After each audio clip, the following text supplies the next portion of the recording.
And welcome to Stunt Hangar Video Hangouts. My name is Charles Carter, and I'll be your host this evening.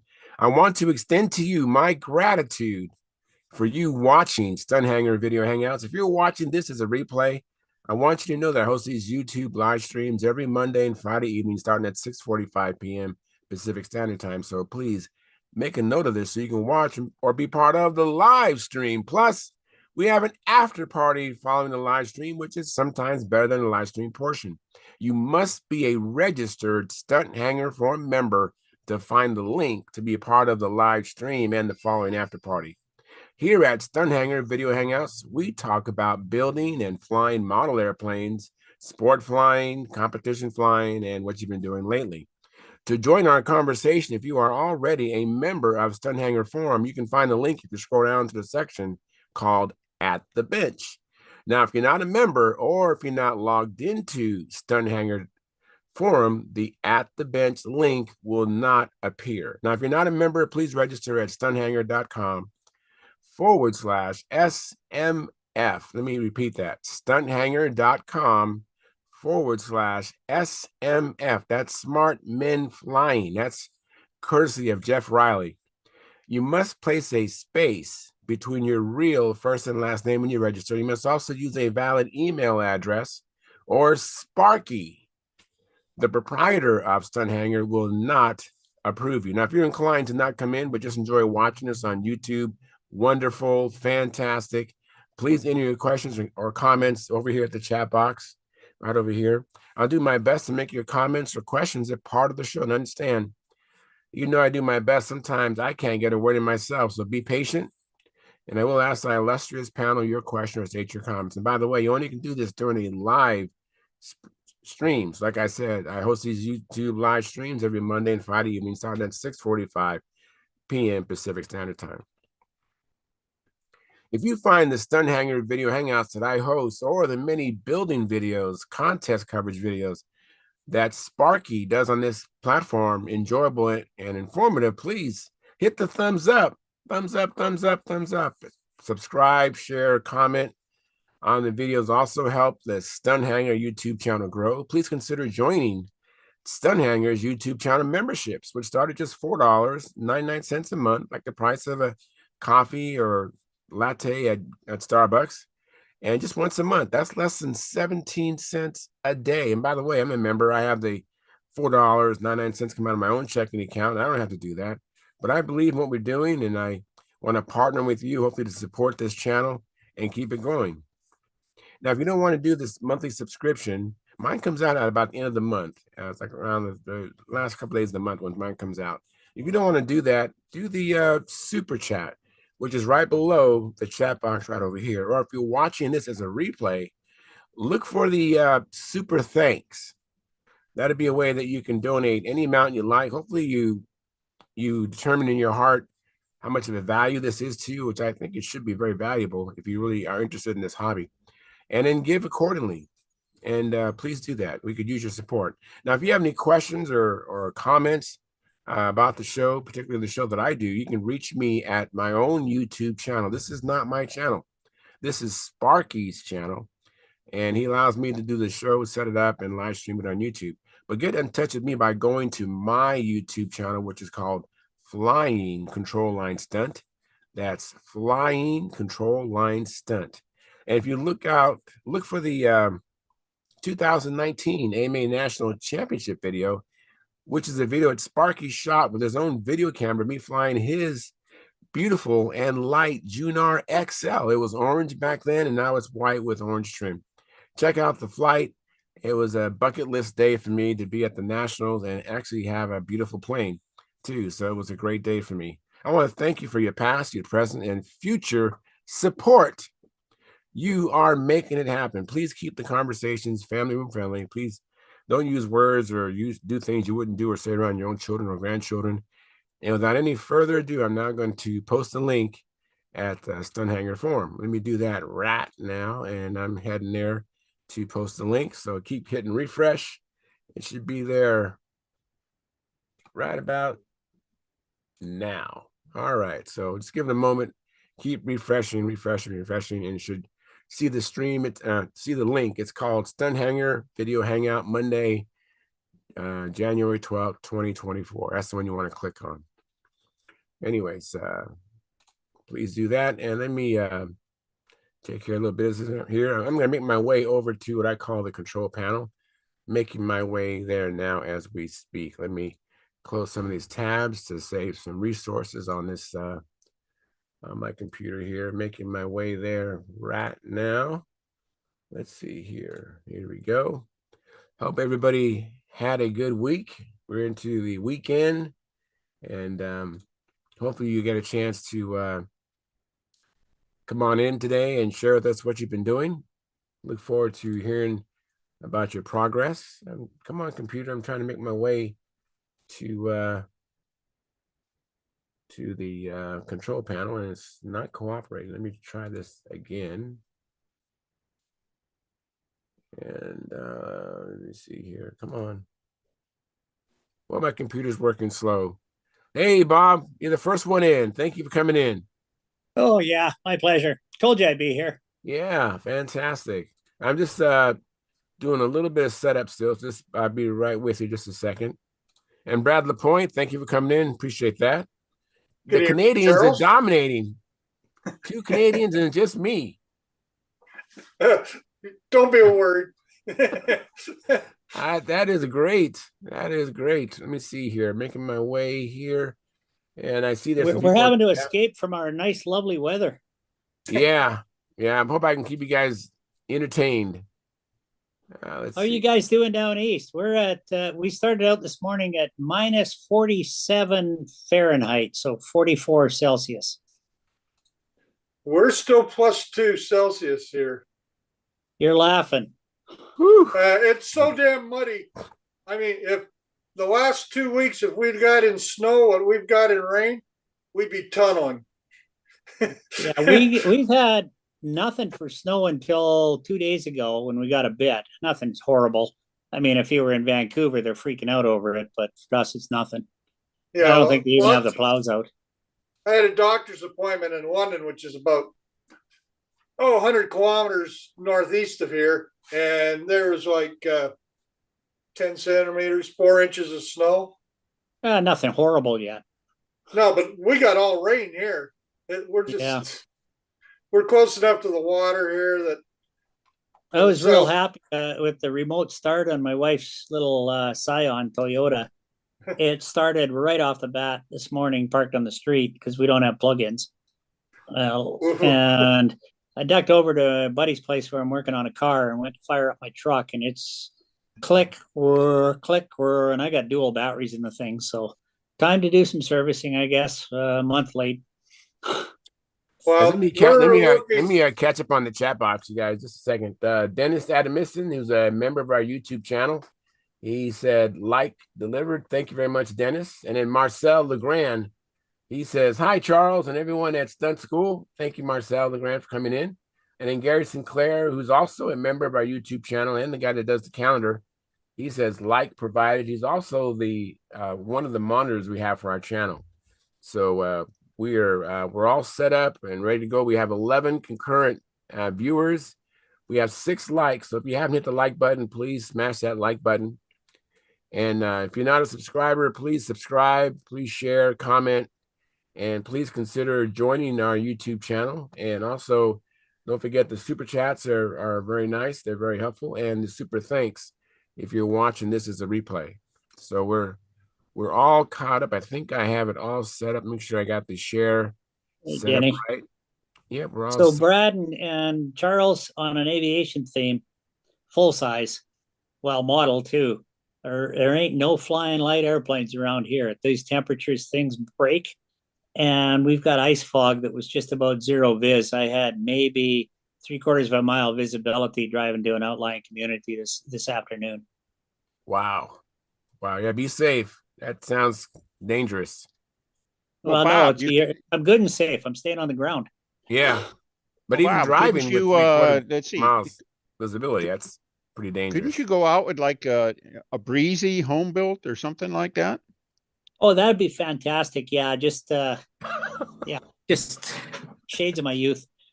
Now, about about 10 years ago, 8 or 10 years ago, I went up when it was about 10 below, which is about 20 degrees Fahrenheit, in a Super Cub in the back seat instructing. And I was bundled up and I froze my knackers off.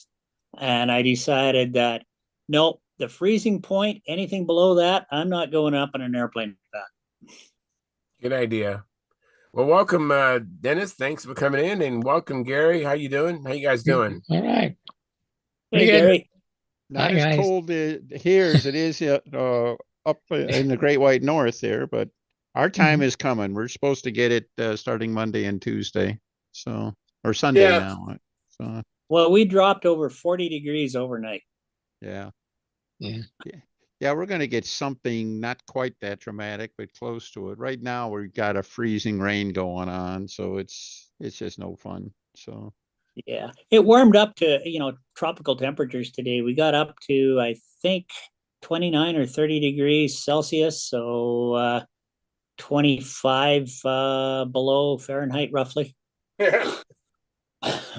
Wow, it's tropical, huh? Wow. layer up, man, layer up. Yeah. Hey, Gary, just to check, did that e-transfer, that payment go through today for you? Is your wife named Lynn Kim? or Kim? Yeah. Okay. Yeah, I got it. Oh, good. Okay. Just You wanted trying to to get check. him in trouble, Gary? What's that? You trying to get him in trouble? Yeah. Well, I Yeah. thought Kim, that must be his wife. And it's just Kim, not Kimberly or anything like that. Very cool. So, anybody been doing anything in the shop? I know it's been cold for you guys. Maybe flying is out of the question, but anybody done anything in the shop? Yeah, like I was telling you this afternoon, trying to start cleaning up a bit and getting some other crap out of the way from other non-airplane projects. And hopefully in the next few days in this nasty weather, I'll get it organized or reorganized to where I want to build models again, or repairing them to start with and then building. How about you, Brad? How about yourself? You been doing anything in the shop? Been working on any Yeah, I planes? started working on a Tom Dixon plane. Which one? He calls it a Dagger. It's basically a pattern master that looks like a stiletto. Oh, interesting. Okay. You don't have a picture of the plans you could zero in on us, do you, Brad? Just hang on. I like that T-Rex above your head. That looks pretty neat. Yeah, that's needs a little. I've had a couple flights on it, and one of the flaps out of the kit were really, really warped. So the another project this winter is build a new set of flaps for it. Yeah. Oh, okay. Oh, there Let's we see go. here. So it's a foamy, is it? Foam wing? Oh, Yeah, foam wing, full body. that looks good. Yeah. a You nice- putting a Lens good. slimer in it? Putting a What's slimer that? or one of those? You putting a slimer or one of those horrible I'm electric putting a things in it? Stalker 76 in it. Oh, good. All right. The muscle, a big block. That'll bring a smile to Charles' face. Yeah. You're gonna put a 4-speed or a 5-speed in it? Wow, Yeah. yeah. Very nice. Is that a shoestring behind you in the yellow? Yeah, that was a gift. We're going to start doing a little racing again. So we're going to do LA 15s on Sig Buster and shoestrings this year. Oh, very nice. Cool. Just sort of friendly racing. See if we can get. Well, we'll start with 2 up because we got a lot of guys who've never flown 2 up or 3 up. I mean, and all us old combat guys, it's not a big deal, but you get guys who've never flown 2 up. Racing's a whole different ball game. That's me too. I've never done 2 up. I mean, I guess I did do it when I was teaching Joe Mata how to fly. So I guess I have done 2 up before, but it wasn't going very fast. Well, you weren't both flying airplanes then either, and try it to stay out of each other's way and all that, and landing in pits. Right. It was just one set It's of an lines. It wasn't it's like two very set of interesting. lines. My the- very first contest in the, it would have been about 1974, 75. It was flying my Sterling P-51 profile with the Fox 35 on it. I think I had on then. And it was I forget what the category was, we called it then, but anyway, it was basically Fox 35 racing. And with three of us in the circle, and I would have won just by attrition, except I didn't really understand the rules, and they didn't allow whipping, so I was trying for a faster time, so I disqualified myself. Otherwise, I would have had for Oh wow. because I Yeah. was the only one left. Wow. Young and stupid. So I was Yeah, talking but to you you went earlier, fast. Charles, about this. Let me see. Let me make you big here. 1 second. Ooh, look at that. Vector. I've got the Vector 40 kit, Very and nice. I was toying with the thought about doing it stock and putting one of my LA 46s in it or something. But I've got no shortage of stunt planes on the go, flying or to build. And I was kind of joking about it a couple of months ago about throwing a couple of LA 25s on it and make a twin. Yeah. I think screw it. I'm going to go ahead and do that. Yeah. Yeah. Just came across another LA 25, real nice one. I think I'm going to build my first twin. Very Not cool. sure when I'll start on it, but I think I'll set it aside for that.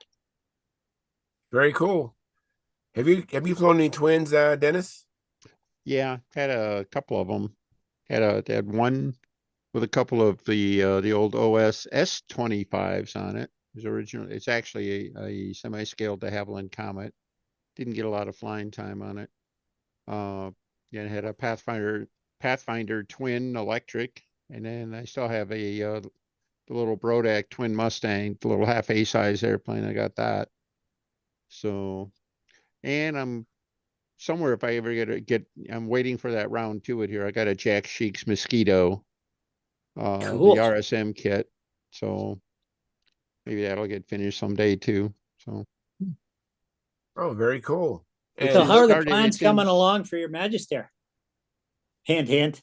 No plans for plans right now. So Oh, we'll keep nagging at you, Denny. We'll wear you down I know, eventually. and I don't mind. Keep it up. Keep it up. I be back in a second here. all righty. Hey, Philip, thank you for coming in. I appreciate it. How you doing?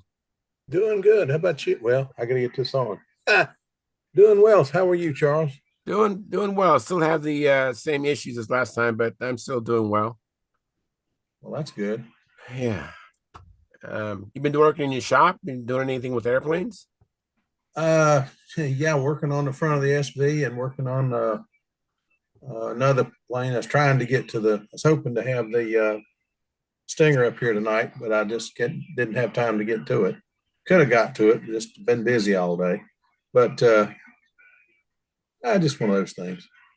I'm working on a half a dozen things, but the weather's been absolutely lousy. The wind's blowing like crazy. It's been raining off and on, and it's ground outside so soft. I don't even want to see Hobby Park. It'd be a lake.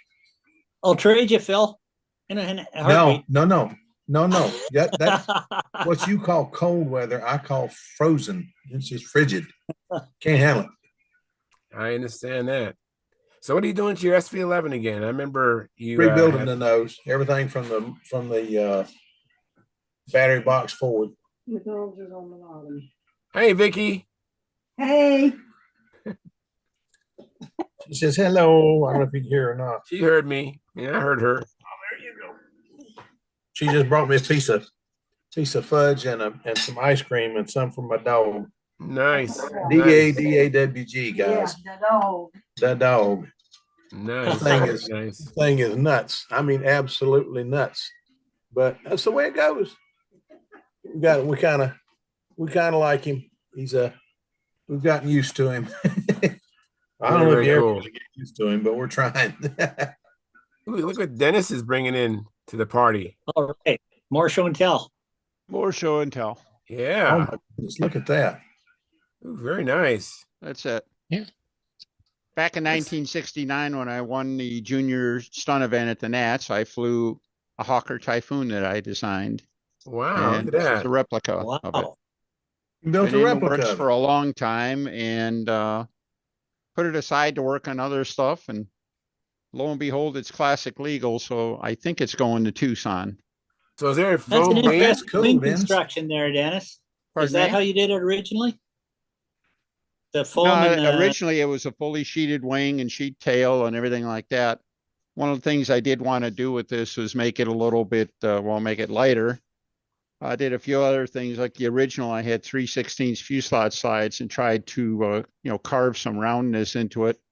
This one got 3/32 fuselage sides, and I put some overcrown in the bulkheads in it, so it's got just a gentle curvature in it, which makes it a lot more realistic form. Yeah. More of an oval form, not quite as slab-sided. And it's just a what they now call, what Dixon would call a kept foam wing, but when I built this, it didn't have such a name, but there were other people doing it. So, but so did anyhow, you do it all on paper and pencil, or did you do it by CAD? it was well, the airplane was published in the old American Aircraft Modeler magazine. First one Oh, I ever had really? published. Yeah. Let's see if we get them in. I'll see if I can dig up the plan on it and show it off. It's an That'd outer be zone, cool to isn't get it? it. I'm sorry. It's Or two on different- outer zone too, isn't it? It's Yeah, I saw it there. probably is. Yeah, I Oh, saw is it it? there. I think it Yeah. is, I'm gonna Dennis. have to hunt it down and download it. Study Yeah. that. That's nice. Very nice, Yeah, we got Dennis. to Walter Umlin he got to the point of getting ready to cut a kit about the time he got sick. And he had, at the time, he was working on this and the Volunteer, the Jim Lynch airplane. Mm-hmm. And he had more pre-orders for the Volunteer than for this. So he made some Volunteers, but he didn't make this. So Cool. I think I might have got Walt's last kit that he put out, or one of the very last, the Sea Fury. And he did it up in sort of a rush for me just before he moved. And I don't think he Mhm. built anything after that. Wow. I'm not, Wow. I'm not sure what he was doing after that, but I think you're Well, right. what about the Seafire? The Sea Fury is what I got. No, yeah, I've got a Seafire kit. Yeah, Okay. well, I Electric. collaborated with Walter on that too. And what we did is I had just put together a Sterling Spitfire, the old kit from about 1959 or something like that. My dad had built one back then, and just kind of one of those nostalgia things. I tried duplicating his right down to the K&B Greenhead 35, and it really flew well. I was surprised. It had to go a little fast. It had a real thin wing on it and stuff, but if you flew it at a 5-second lap, it did fine. But it had things like really, really short moment arms and a 2-inch offset on the wing and stuff like that. So it was one of those what ifs. And Walter was bringing out his version of the kit. He was duplicating the Sterling kit, and I talked to him a little bit, convinced him to build it with 2 inside wings, if you will. All right, equal span wing, but both wings were they were equal span, but they were both longer, so he got 2 inches more wingspan in it. I think he added 3 or 4 inches to the tail moment and 1 inch to the nose moment or something. Got the fuselage up till size. It's a really good looking airplane, and to distinguish it from the Spitfire, just called it the Seafire. And later series Seafires, especially, they had the bubble canopy and stuff like the Sterling Spit did anyway. So it had a lot of the same pieces, but it was just longer, a little bit bigger and stuff like that. Got one of those up here too, ready for covering. It's been ready for a long time and never got around to it, but it might get its day this year too. I don't know. On that note, Danny, can I get you to do me a big favor What's that? and write down the specific differences you did on it and send that to me? Because I have one of those new in the box. I've got one hanging on the wall that I got from someone else. It's built like crap. It's fortunate it was never flowing because it would have crashed. But anyway, I always wanted to do one, but it just looks wrong to me. And I don't care about the classic appearance or, the authenticity, because I got several classic airplanes. And I'd like to do my spit up to look a little bit more like the Mark 16 that it represents. And it flies better and stuff. You've done the groundwork for me, or air work. Could I ask you to, when convenient, to maybe send me those specs? Okay, I think I could do that. I actually have my Sterling still laying around, so I could double check on just exactly how long everything was. Bob, do you want me to go copy the plans and send you a For copy the of the original plans? or for the original or the Umland? The Umlin. Yeah, that'd be fantastic. If you could PDF them or something. Yeah, well, I'll just make a full copy and put it in the mail. Oh, that'd be terrific. Yeah, and just let me know how much and whatever. Yeah. Yeah, I'll have to get it out of the I've got it in the basement. I know right where it's at. It was something on my list, so I was glad. Well, but it shows electric. That's fine. Okay. I think I can accommodate that. Whereabouts are you living anyway? At I'm in West Virginia. West Virginia? Okay. Yeah, yeah, So no the biggie. postage will be a bit brutal, so just let me know. Yeah, and chances are I might have a team going up to Canada anyway to fix a broke airplane. We're going all over the place. Oh, cool. Yeah, folded plans would be just fine. Okay. You know, 'cause Yeah, I got the I'll that'll be on my to-do list for next week, and then we can get shipping information and stuff. that'd be fantastic. Yeah, it's not an immediate project for me, but it's been on one of those. Yeah, I always wanted to, but it never looked quite right. You know, it's just like the elevators are definitely getting aerodynamic balances on the tips, not that straight slash cut Right. and things like that. So Yeah. Philip has a comment or question. What plane are you talking about? Spitfire Mark 16 by Sterling, but the update by Walt Umland. Oh yeah, yeah, Well, yeah, actually yeah. by Denny. Yeah, that's a good looking airplane. Yeah, there you go. That's There you Typhoon. go. I've seen that before. Oh, yeah. Dennis, Yeah, That's a okay, great how about looking that airplane. good looking that's guy? the huh? article. Yeah. That's the article in the plan. You asked me what I had based my Typhoon that I'm working on. That's it. Very nice. Well, look at I that. Yeah. just brought the wing up about, I don't remember how much, but center of the fuselage. And Very then nice. What engine did you have in that thinking one, about Denny?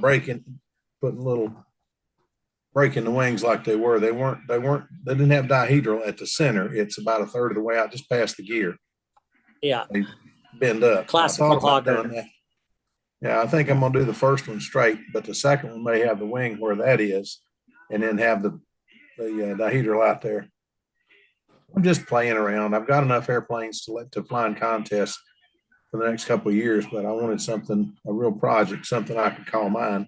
And then I based it so much on Dennis's that it's just a big Dennis's airplane, you know. But anyway, the way it I worked can't out. quite make out on my little screen. What engine was that you had in that, Denny? Had a McCoy 40. McCoy 40. Uh-huh. So His dad was one of the few people who could really make one of those things talk. Him and George Aldrich. yeah. They could make a McCoy really run. I Well, think McCoys were a Denny's good dad could make design. any engine jump up and bark. I'm sorry. I think your dad could make any engine jump up and bark. He was pretty successful with a lot of things, but Mm-hmm. he also had a couple that were real challenges. So he had luck with engines that a lot of people here really put down a lot. Like he used to run early on. He was running Vico 35s. You ask anybody about Vico 35s now, and they don't have a terribly good reputations, but his ran like monsters. They were great, and they were very strong and easy to handle and everything like that. He had a 29 actually. He put in a Nobler that was really good. And Well, you were telling 35s me are one really time that strong. you thought that the Fox 40 Stunt, the Aldrich sort of one, the early one, was a pretty good engine too. It was. It scared everybody off because it was physically large compared to the 35s or even the earlier 40. And everybody, oh, Yeah. you can't build an engine that big. Well, compared to the modern 40s and LA 46s, you wouldn't think it stood out at all. Because, He put mine, it in as an I airplane, recall, and it done great. he got one. He put it in an airplane with very low expectations, and the damn thing ran like a watch. All right. Well, So mine, when that was my second full size engine, as it were. Fox 35 was my first, and That Fox 40, it seemed to break in okay for a rank amateur kid, and it flew okay the bit that I managed to fly it on my P63 Midwest kit. Mm-hmm. And it started, and it seems to run just fine. And pulled it like crazy. So I built my chipmunk around it, but it didn't last too long, so I rebuilt it, and I've got to finish it. I've been talking about this for 5 years now, but I built it around properly around the Fox 40 Stunt, but I used a crutch instead of the old bearers that with the formers that didn't fit right, and I had to grind them away, and so it's sized around the Fox 40 Stunt now, but really looking forward to putting that a little bit more forward on the building board and doing it. Because really, I just have to make a canopy for it and paint the damn thing, and it's pretty much ready to go. Dennis, you need to pull the mold out for the canopy. Start production. Yeah, that was the other airplane. That's my second request for Manchester tonight. So we're on a roll here. No, that just had this thing was built around a Midwest Panther canopy. So and I did the so-called target toe paint job. The bottom was yellow and black stripes. Why? Because I was too chicken to paint rondelles on it. But I did the rondelles on the top, and oh my God, I'm sick of rondelles. So did the bottom and the target toe stripes. And it was also, of course, absolutely nobody else did that, which was really the most important reason to do it. But look at the videos with Al Raby laying out the stars and bars on his Better Build Bearcat quick build, and it was just laborious him doing that on Frisket. Well, our good buddy here, Mr. Gerber, showed us the right way to do that on his Bearcat. So, what, you had the airplane painted white? You basically block masked the white, then you painted the blue all around it, right? Yeah, I had the masks cut by a sign shop on their computer system, so that saved a tremendous amount of time. For anybody watching that isn't tuned in, that watch the Elf videos on him doing the laborious old school system with Frisket. It's a real education in frustration. Well, it's been there, done that. I'm still doing it. I haven't. The good old days weren't always so good, and tomorrow ain't as bad as it seems, huh? Somebody ought to write a song around that. Oh. I think they have a few times. I think they have. Yeah. I do it on a Cricket now. It's easier on a Cricket. For doing it old school though, there's some of the RC builders working with Monocoat, their videos that they do of cutting out graphics on over glass. And I did that for the lettering on my SV11 and other airplanes and stuff. And it's a little bit laborious, but not horrible to do compared to the total old school. And then I use that sort of friction saran wrap, that sticky saran wrap, to lift it off and lay it in place over top of the Windex, and then leave it overnight before I fuse it down with the iron.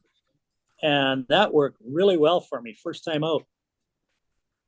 But the trick is, of course, a brand new blade and go through several of them.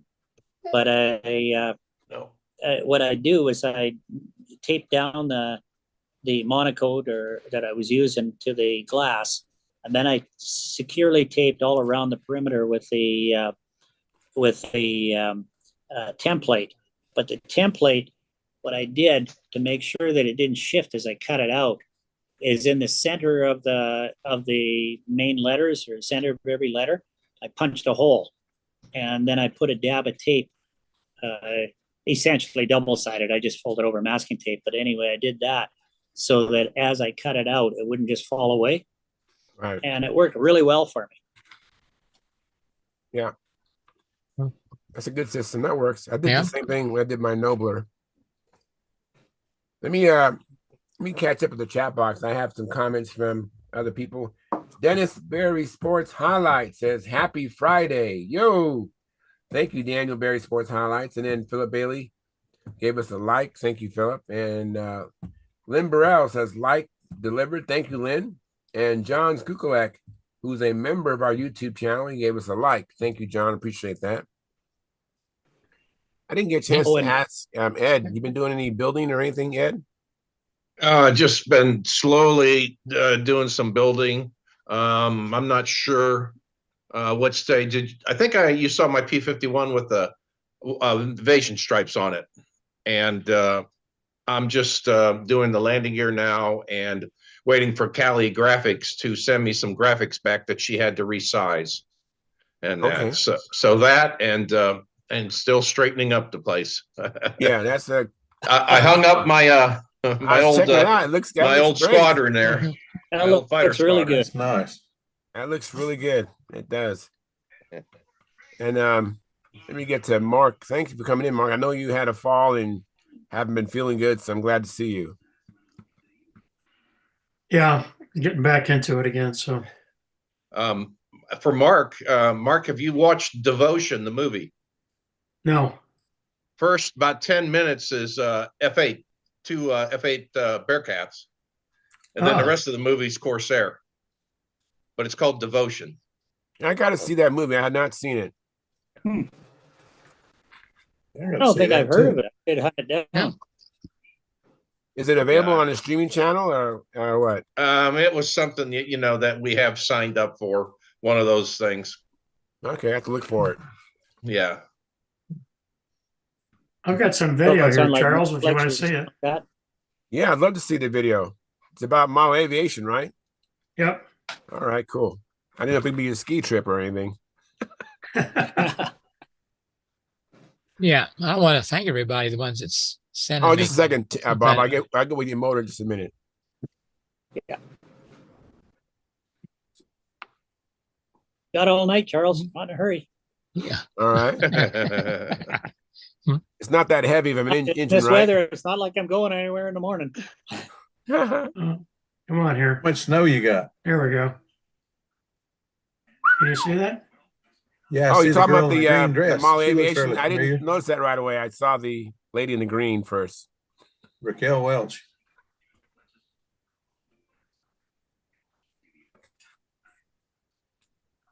Well, come on here. I love airplanes, but you put Raquel on the same page with airplanes. I didn't see the airplanes. I didn't either.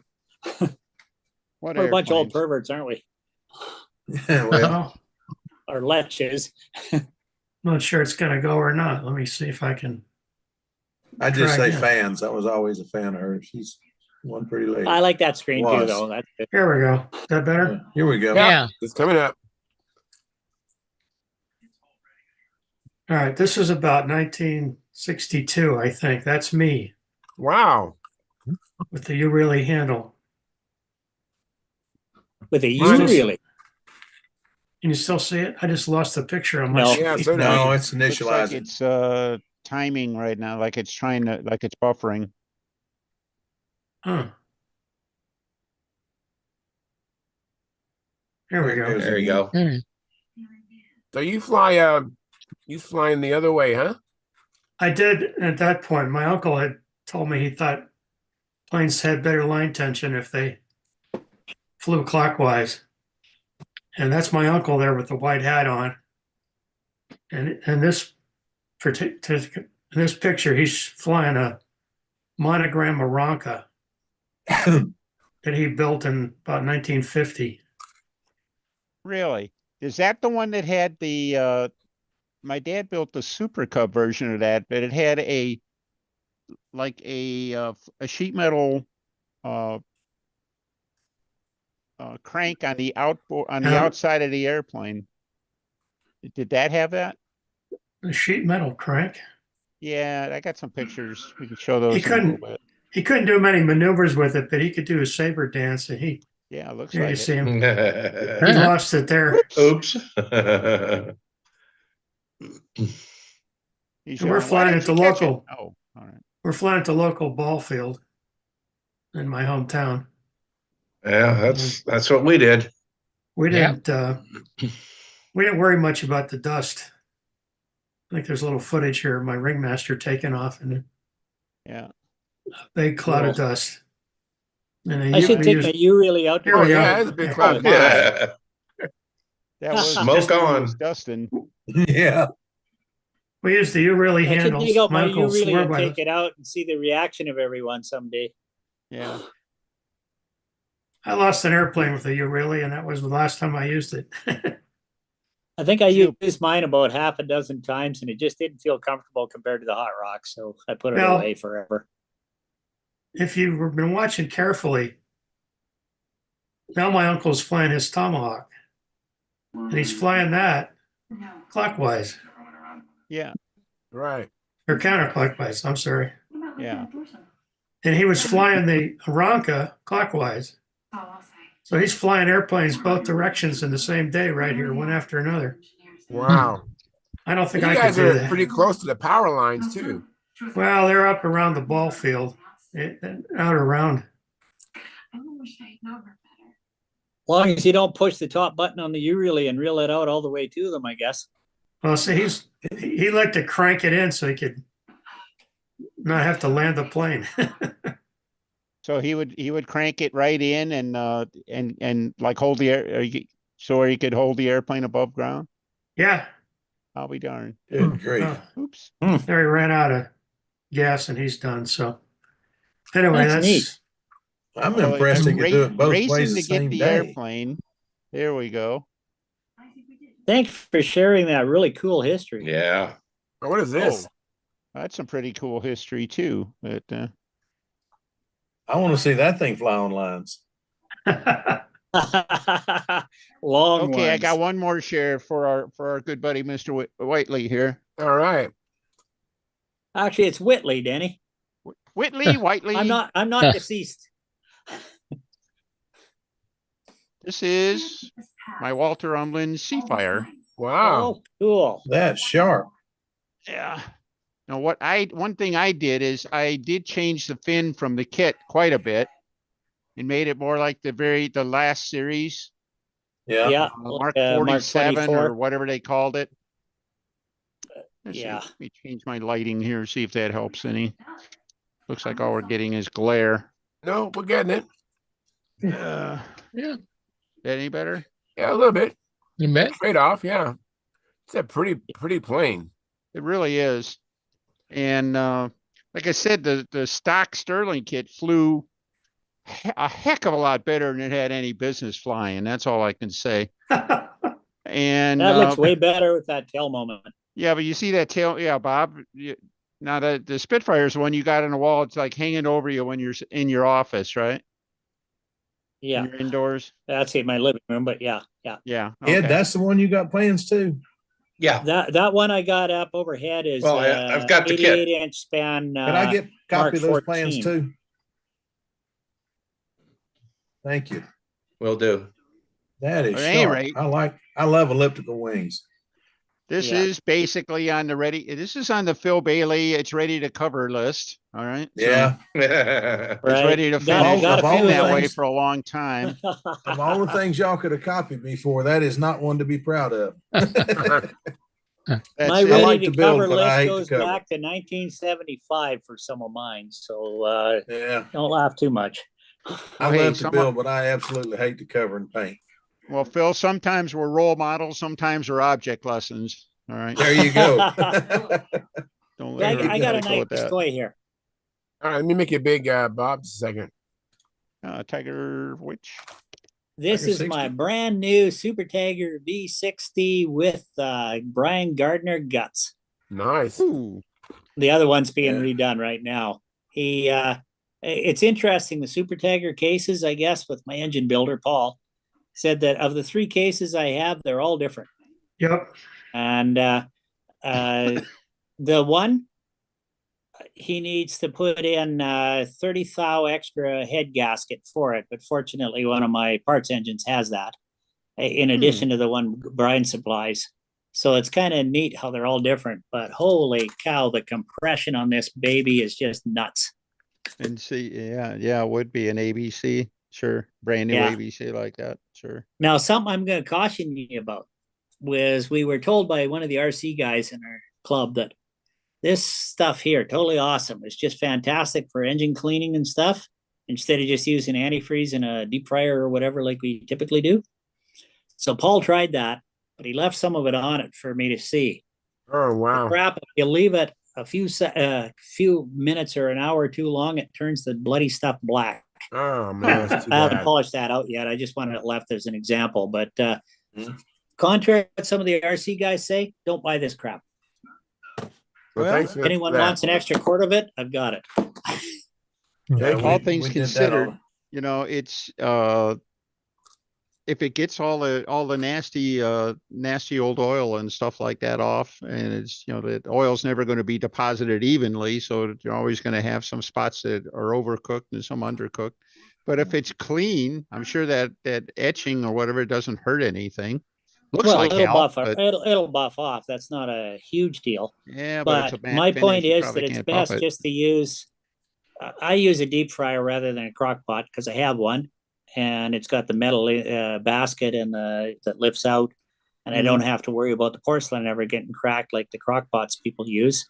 But the big thing was I had it, and Yeah. I just have always used the antifreeze that's compatible with aluminum block engines, and I've never had a blacking issue or anything with it. It just works great. So I'm gonna stick with using that instead of the latest and the greatest that didn't work. Mhm. Yeah. If you hear about anybody that's got one of those sleeve and piston kits that wants to sell it, tell them get in touch with me. I had 3 of them ordered, and he got those done just about the time my aunt died and then my uncle died, and I didn't check emails a whole lot for that 2 months, and I missed mine. So Oh, I like to have no. one anyway. I passed on one of mine. He said that somebody really desperately wanted a couple of sets of them, and he wondered if I needed all 3. So I said, okay, I'll just take 2. Well, if you find one that you don't need or somebody care about one, I'd I'll ask them to keep get an in ear touch out, with me. but man, they're hen's teeth. Oh, I know it. I've got them for LA 46 and they run great. I got them for Tiger 51. They run great. I've got one of each of those that I haven't gotten motors yet, but I never did get one for the Tiger 60. I got 2 of them in my 36X Foxes. Well, one of them's in it, the other one's waiting for the next one that needs a piston liner kit. And oh my God, that thing just broke in like a dream. I haven't flown it yet, but I'm really looking forward to it. I put And it's one a in shame the, putting them into an engine because you pull them out of the package that Brian sends. Oh my God, they're like duals. They're just a work of art.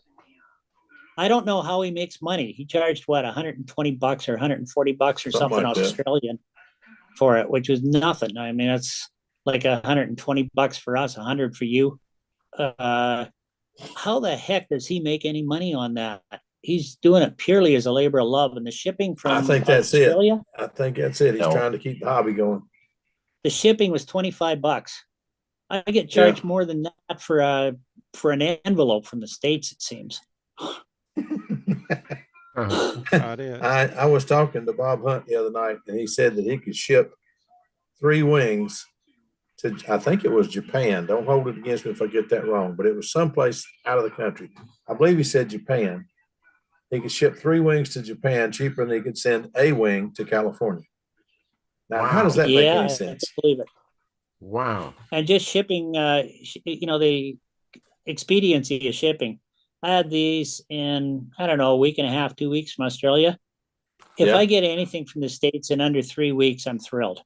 Well, I had a motor come from, go ahead. Bob shipped, I think it was on the, I don't know, the 18th or the 22nd or whatever it was of December. He sent me the thumb drive with all his pictures and stuff on it. And I got it a week ago. Yeah. It was just unbelievable how slow the shipping can be. Well, I ordered a Joker motor last year. They come from, I forgot where Arnold Schwarzenegger's from. I forgot what it is. Austria? Anyway, Austria. This getting old as a bear, I'm telling you. Anyway, it came from the state. It came from Austria to the States, to New York. That took 4 days. It went from New York to Florida to, I've forgotten where. Anyway, it bounced around the United States for 2 weeks. before I finally got it. Wow, crazy. Well, just an example of good shipping. From England, a lady had sent me, it was actually a very rare brooch, sweetheart pin from the First World War that I got from my wife for the artillery. Anyway, I'd never seen one like it in the world, so I bought it instantly, and she shipped it to me. And the post office screwed up and sent it back about wrong address or something. So she confirmed with me that it was the right address and sent it back to me. And she didn't even want more postage. It was a nice lady. And total time for it to come to Canada from England, back again and back here was just over 2 weeks. Oh, good gracious. So they can do it if they want to. I just got something from Prague in 2 days. That was by DHL though. Wow, that's pretty impressive. Hey Howard, how you doing? I'm doing all right. Good to see you, Howard. Having any luck on that handle yet? Well, that's what I got from Prague. I got a new 3D printer. Oh, okay. Oh, really? A new one. All right. Yeah, so but how many you have now, Howard? I have two. I've been trying to remember how I did those handles. Howard, you're getting like me. I turned around and I forgot what I was doing. Well, that's bad. the last trial I made, the support material and the handle itself were overlapping, so that I was trying to put plastic in the same place from both print heads, and that didn't work very well. So figure out how to. Well, I'm not in a big hurry. I just whatever, Okay. It's too cold here to fly anyway. 40-mile-an-hour winds are not conducive to good stunt patterns. 19 degrees Fahrenheit here. That's 17 below for you. You're in the tropics, Howard. Yeah. I woke up to 47 below Fahrenheit this morning. Oh no, that's my gosh. That's and chilly. Right now it's probably around 30, I imagine, maybe 35. I was going to ask you what it was up there, Bob, because I saw it was hitting minus 40 in Montana, and I figured all of Canada was probably frozen solid. I got two of my buddies that are trying to plan a trip for us to come to Colorado. And I think he said the 15th, somewhere around the middle of March, and trout fishing. And I said, are you sure it's going to be thawed out by then? Because Colorado is cold. when it's cold, it's really cold. At our airport 42 minutes ago, it was minus 41 Celsius, which is minus 42 Fahrenheit. So roughly the same. Good Lord. Wow. That's too cold for me. With the many bit of the rivers breeze don't freeze. Stuff, if you believe in that wind chill factor and stuff, we're over 50 below. We went a few weeks ago. And I worked with a group called Project Healing Waters. It's taking vets fishing and tying fishing. We tie the flies, we build the rods, and we go fishing. And we went out to a place here and went fishing, and I carry a little thermometer in my vest. I knew it was cold when we got there, but I didn't know how cold. I never looked. So we get in the water fishing, and I said, my feet are starting to tingle. I think I'm going to get out for a few minutes. The time I could get out of the water, the ice on the bottom of my boots had frozen. It's got felt down there. Froze. I mean, it's cold. So I went back and took the thermometer out and put it on the end of the fly rod and put it out in the water, brought it back. The water was 27 degrees, but the air was 34. It was cold. That was just. Well, there's nutcases that do this, dunk in the water stuff, chip a hole in the ice and dive in and out. Frozen hair and frozen beard contests here. It literally takes seconds. Polar dip. Yeah, polar plunge. Yeah. I was asked to do that a few years ago, and I just looked at the guy and said, one, I can't swim, and two, you're crazy. So you guys are going to laugh at me, but I have summer air and winter air in my wife's car tires. Because she's got a Scion IM with the sport tires on it, real low profile, so there's a hell of a lot of air in them to start with, kind of like a lawnmower. And so air, of course, it gets colder, pressure drops. So the tire warning thing comes on. So I went out this morning with my portable air tank and filled up her tires. They were all down 7 pounds. Yeah. Yeah, Yeah, switch it out with nitrogen. yeah. I tried that on 3 sets of tires. Doesn't work worth a damn. Huh. Just an overpriced gimmick. Huh. They work I don't on know. airplanes, but they sure as hell don't work worth the money on cars. Huh. I don't know. I never. Let me tried ask that, really. Stuart what you've been up to. Hey, Stuart, I see you've been working on your Nobler ARF. How's it going? Yeah, it's going slow. I put the flaps on today, so we'll keep working away. Other than that, at least we're not as cold as some of you guys up here. So is yours an old kit or the newer kit? What kind of fuel tank did it come with? It was missing the fuel tank. And so but I got one to go with it. I don't know which ones. I don't know. Yeah, the white plastic one's the newer one. The old metal one, which is just like the one George Aldridge drew up, is in the original Nobler ARF. Yeah, But it the didn't tank's have not one. sufficient to do the stunt pattern with. Yeah, it didn't have one with it when I got Right. it. It was the only thing What did you missing. get to go in it? The round 4-ounce works real well. Yeah, I got Dennis was pretty good, and he owns part of this plane now because he supplied the tank. Okay, very Oh, nice. neat. Wow, that's a big tank. How many It's a ounces is Hayes that? 4 ounce, isn't it? It wasn't that many. Well, if it's 4, that's what it needs. It's a 6. Is it a 6? Yeah. Will it I'm fit thinking inside the about fuselage? around 6 ounce in mine. Will I that mean, fit mine's a inside the little- fuselage, Stuart? Or sorry, what's that? That fits inside the fuselage, that fuel Yeah. tank? Yeah, I think I checked it already.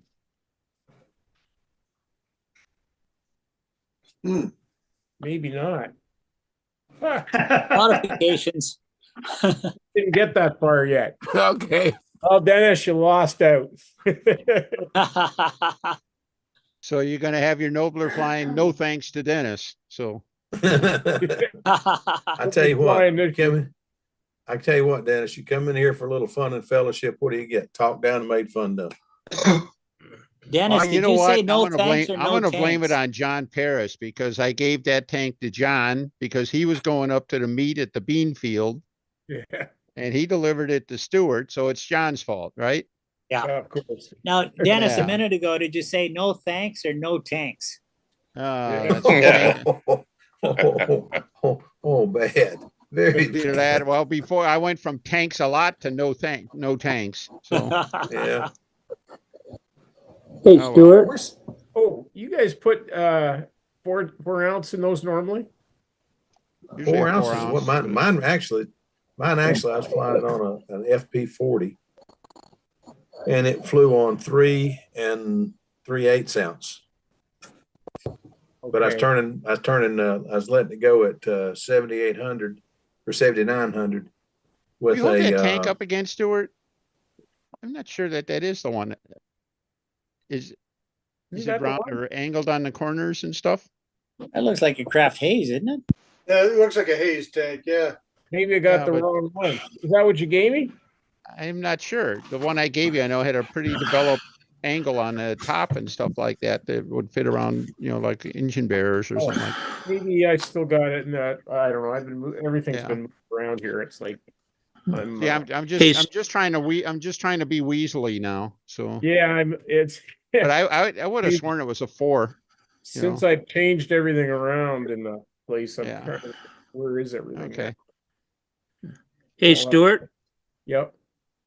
Yeah, do you know what color of blue is on your Nobler that you just showed? I don't know. This is the blue. Isn't Yeah, that but you don't Corsair know. blue? I mean, no, it's not Corsair. I think Nope. I think it's royal blue. It was the Monaco royal blue. And I think that's okay. it. Okay. Yeah. 'Cause I have a Nobler that need to do a little bit of recovering, and I'm having a hard time matching the color. So. It's top flight. It's top flight Monaco. And it's royal blue. Mm-hmm. I think it is royal blue. Yeah. Here's the Nobler, might need a custom tank. hang on, Bob. Oh yeah. Yeah, that might need one. Yeah, and you'll need a lot of fuel for that one. That is a Oh thirsty yeah, little motor. 6 ounces minimum. It's a 40 that drinks fuel like a 60 and makes power like a well, Like makes a power like a 25, 30, yeah. honestly. Yeah, but it's cool. It's It is cool as cool. heck. There you go. It is cool. Well, that's it. That was an outrunner for diehard glow flyers. So And I built this airplane, just never finished it back when I was about 16 or 17. Wow. So I got to get around to finishing her off. Yeah, you could get those motors back then. You can't find one now. I can find 2 of them within about in the shop. 2 minutes in for the you if you shop. wanted to. No, I have too many motors now. I'm selling off a lot of my glow stuff. well, did you ever see Bob Zambelli's airplane with 3 of those on it? No, I missed out on that one. Yeah, he brought it to Brodak one year. He had 3 Wankels on it. So I don't know. What did he do? Like A 30 ounces or what? or a Ford tri-motor, or what did he They're have? like 12 ounces a piece or something like that. Something like that. Yeah, they're heavy. But the mufflers are light, so it all balances out, right? That's true. Mufflers are light, but the fuel is heavy. So yeah. Like I said, They it's were an just so outrunner. cool. I mean, that was that's the a ultimate round engine electric in the motor 75. That's a round electric motor for people who are diehard glow flyers. So there you go. Or for people who got them as a Christmas present before electric motors were invented for models. That's it. Yeah. Before electricity was invented, right? So just about, yeah. We still used, the glow had just replaced rubber bands for U control. Oh Lord! Oh no! I think the storytelling. I'm not that old. The storytelling continues to get better, doesn't it? So yeah. Uphill to school and through raging snowstorms in July, both ways. Yeah, uphill both ways. Yeah. Oh Lord, that's bad. Hey, Stuart, I want to remind you or recommend to not use the hardware that's supplied with that Nobler R. Yeah, don't use a flap, either one of the flap horns. The elevator flap horns. Don't even use them. Yeah, I had one briefly. Probably use the stock and it horns. became a free flight, didn't it?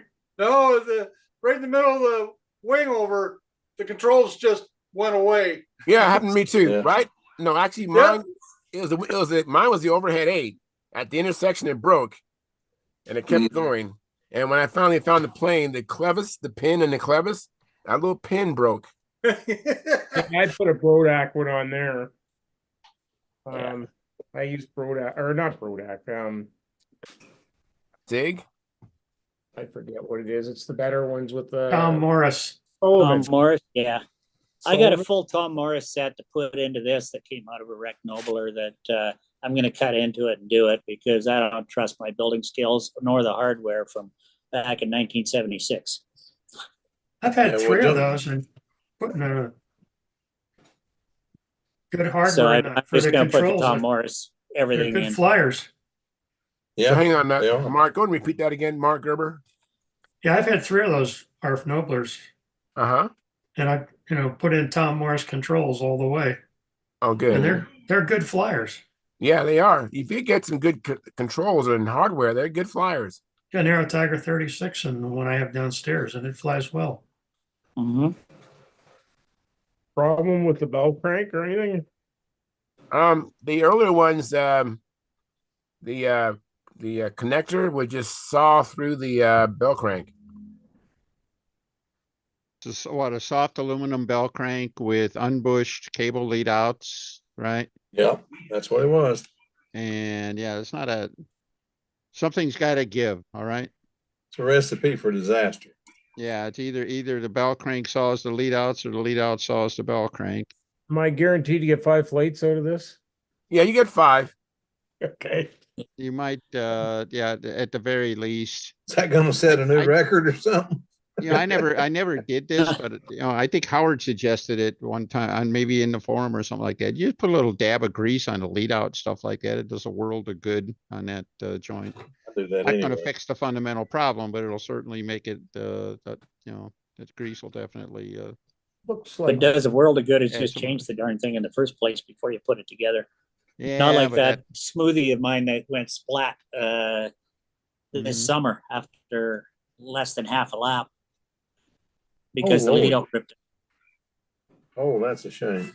Yeah. Pulled through the crimp. The thing had flown numerous flights. I bought it used and I didn't think too much of it. Should have pull tested it. Listen to everybody watching. You pick up a used airplane, do a pull test before you fly it. Yeah, there was a guy ripped the out. Nationals. So I got right beside me. I got the shattered smoothie. I can rebuild it without too much effort, but it just kind of really annoyed me because I wanted a ready to fly super advanced trainer. But anyway, that's life. That's life. Lessons learned. Yeah, they had a guy at You the know, in the Nationals crash, that had no one was hurt. guy at the Nationals had a Miss Dora that was absolutely beautiful. And they went to pull test it. He bought it. And they went to pull test it and the controls went, I mean, it just pulled the bell crank out of it. That was a shame. There was actually two of them there. His buddy bought one too. And they went up and told the guy that was doing the pull testing, you know, let's take it a little easier on this because that was definitely more than 30 pounds. And I learned to be kind of like Sparky, just go way overboard on your bell crank installation. Yeah, that's what you have to do. The lead out. I build my own bell cranks usually, or I use the windy ones. But when I do my own, those are getting hard to find now. They don't have braided lead outs, you know, conventionally, or the copper or brass tube around. I use an eyelet, and it's going into a sandwiched, stacked phenolic bell crank with a bushing, with a 440 bolt through into a modified T-nut. And I just don't worry about it. I'll take anything. That's the way to do it. That's the way to do it. So you don't have to worry about it. It takes me maybe half an hour longer to make it, including making the bell crank. Big deal. Yeah, I bought a bunch of these aluminum bell cranks that had balsa in between it. And then the guys told me two people had those things come apart and break. Now I'm scared to use it. Actually, I've shown you them before, but I'll show you one of the bell cranks. It's easy to see on my RSDs. I don't know, things like pulling out bell cranks, failing bell crank. That is so easy to make sure that never happens. Oh, I know. The bad thing about this was I bought them thinking they were the newest, hottest thing, you know, because Yeah, I know. I saw them. I looked at the idea, and I like the idea of, you know, the forked ends and everything like that. Yeah. But it's like, you know, that's kind of a false economy, saving money in the bell crank. You know what I mean? So well, it's kind of fixing a problem that does not exist. 3-inch ones, so I just got a bad thing. You know, an eyelet in there as a bushing. Yeah, that's it. And I've got a brass bushing through it for the mount. And what I did was, it's a 16th inch phenolic on each main bell crank half, and then I got a piece of 1/8 inch aircraft ply, JB welded into there. And then for the push rod attach, I just drill and put in a 440 threaded insert, epoxied in, and bada boom, done. That's neat. Good job. And it looks like it works. Yeah. Oh, it works just super smooth. It's great. Yeah, one of my dad's first contests way back when, he had a perfect bell crank in his Nobler and a Gorilla fin pull test scale, and managed to bend the perfect bell crank. Yeah. Wow. Right. Yeah. And he was able to replace the bell crank, but he put a Vico bell crank in it instead of the perfect. I think it was a different alloy, and there was a little bit more of it, so he had a lot better success. Very good. But yeah. But then about the same time, the next airplane after the Nobler was, he built the Shark 45, the Jetco. And there was an option in there showing a 4-inch bell crank, you know, instead of the off-the-shelf available. You know, nobody made a 4-inch then, you had to make your own. So he took the little diagram, took it off to Generous Motors there. You know, he used to work in the tool room there in the midnight shift. And he brought back about a dozen 1/16 steel Shark 45 bell cranks. All right. Nice. They went into the next round of Atomission airplanes, you know. Yeah. Well, like you're saying, Danny, about failing at a contest or something and having to redo it. That happened to me. I said earlier with that, what I should have won my first contest. that speed event with my Sterling Mustang, I built it bone stock, had monocoated aluminum wings, done RCAF and everything. It was nice.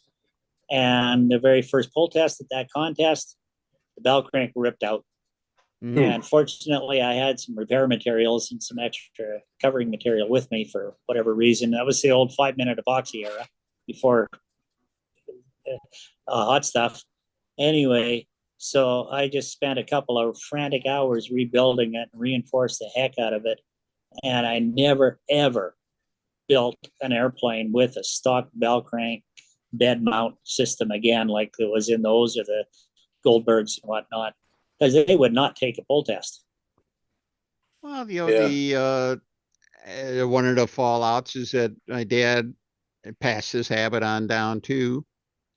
He never built an airplane with a single layer bell crank platform. No, I haven't either. He started using suspended bell cranks in everything. All right. Yeah. Heck, I got some half A's here that I built recently. They've got suspended bell cranks in them. All right. Wow. Mm-hmm. Me I mean, too. it's just I have the same affliction. it's like, okay, just don't think, just do it. You know? Yeah. Does it need it? Don't think, just do it. Now in the 70s, I didn't even think of suspended bell cranks. Nobody had published it. So I just reinforced the crap out of the floor mounts. But nowadays, everything is suspended. Yep. Oh man, and the reverse bell crank talk. Which is better, which is worse. My skill level isn't enough to tell the damn difference anyway. It's whatever fits in best is where I'm at right now. We got a guy locally that builds one beautiful airplane. He came to lunch the other day and was showing us his new one and showing us pictures of it. And he's building it with a single floor bell crank. I just don't understand. I don't nowadays either. I see you're not putting a suspended crank. Oh, it doesn't need it. Doesn't need it. Unnecessary. Okay. I'm one of those that believes if you can have as many people as he's got to tell him that that's not a good idea, and he thinks we're all wrong and he's right. I'm sorry, but how does he figure it's easier? Because you get the reinforcement. I have no idea. I tried to talk to him. Tommy tried to talk to him.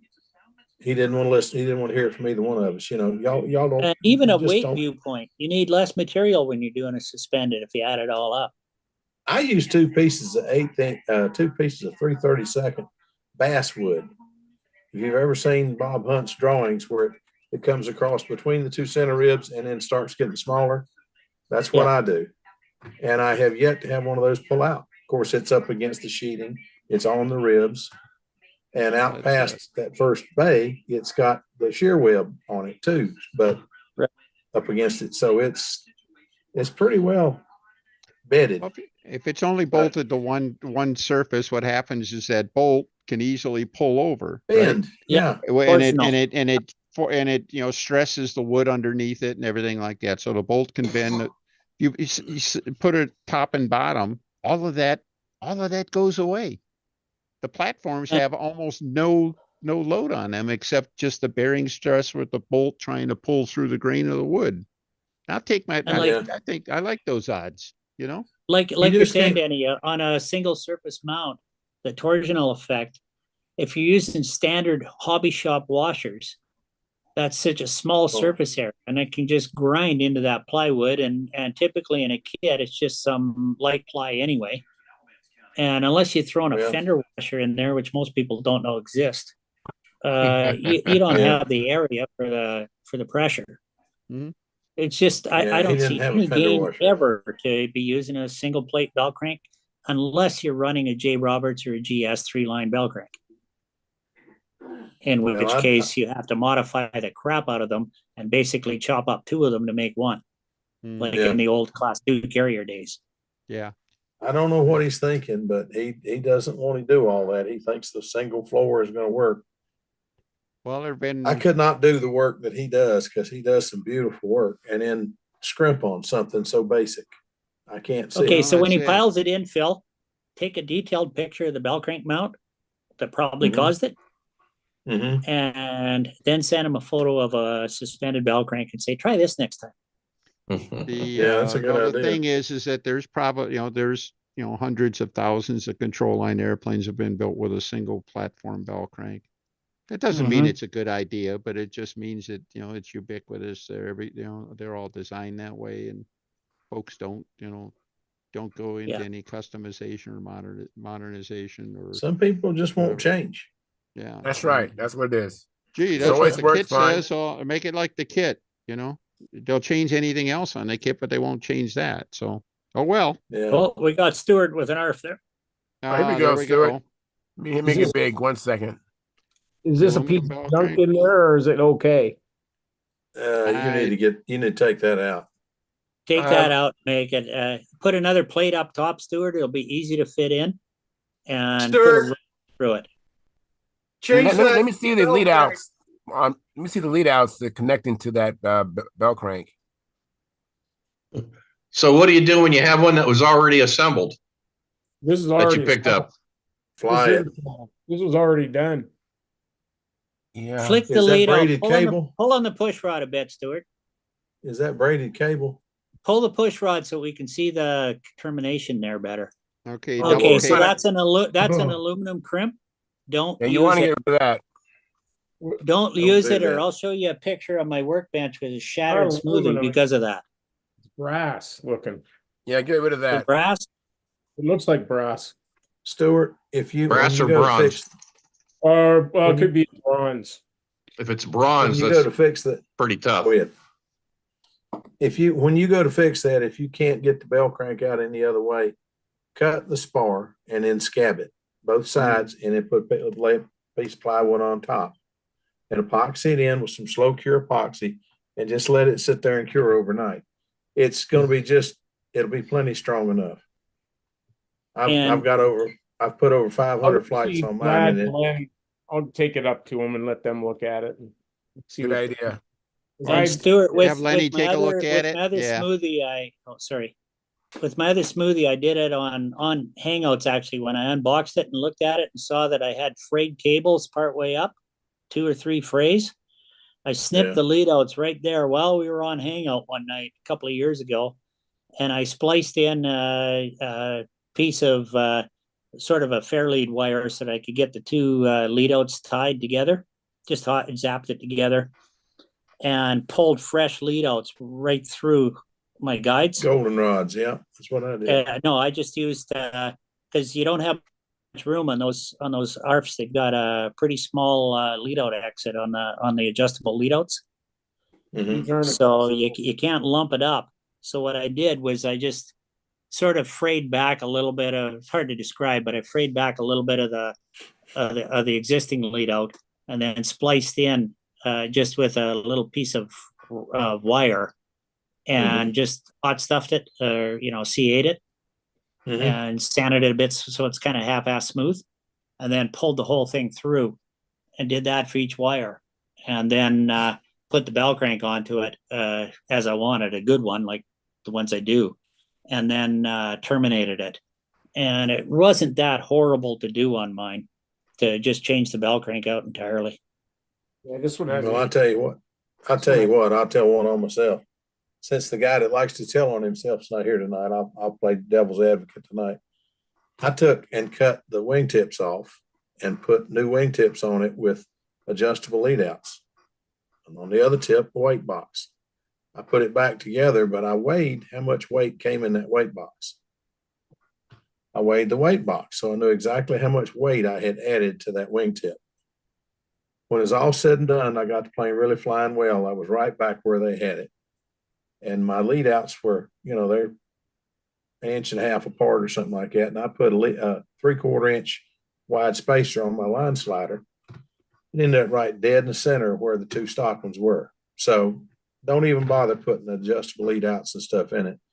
You're not going to make it that much better. Adjustables anyway in the ARF? No. I didn't even pay attention to that too much. My ARF wing I gave it away to a junior flyer along with an engine for it to put into it. Well, I didn't. I flew mine until I flew at a contest and got a prop strike on takeoff, and didn't realize what had happened until I was overhead, and I realized, wait a minute, there's about 10 feet of boat between me and the airplane. It came down. I'm trying to back up and pull it back. I just ran out of arm before I ran out of airspace. Too bad. That thing smacked around, totaled the front of the airplane, plumb back to the wing. But the spinner was destroyed, but the motor still put a new prop on the motor, and it would still run. It's on another airplane now. I gave it Yeah, to I a fella. guess I just kind of made an assumption about all of these ARFs had adjustables because my Brodac 40 and my SV11s and my smoothies all have adjustables. This The is- Brodac stuff does. Yeah, the top flight stuff, not all of it does. I think the top flight Score. I think the Score had no, I don't remember that one. No, I'm thinking of the Tudor. The Tudor had adjustable lead outs, I think. I think The right. Yatsenko Shark does not have adjustable lead outs. No, they don't. Yeah, neither does the Axioma. The Flight Streak, I wonder if that does. I could go look No. at mine. I suppose I've got an ARF, but I only flew it twice. I don't think so. No. But Brad says no. And let me welcome Okay. Sparky. Hey, Sparky, thanks for coming in. Yeah, I don't know how good my internet is. I tried to get on today and it was really bad. It was pretty fuzzy. I want to thank Gary Sinclair for some more little trees. Happy little trees. Wake up, Gary. I see you there. Thank you for the little trees. Okay.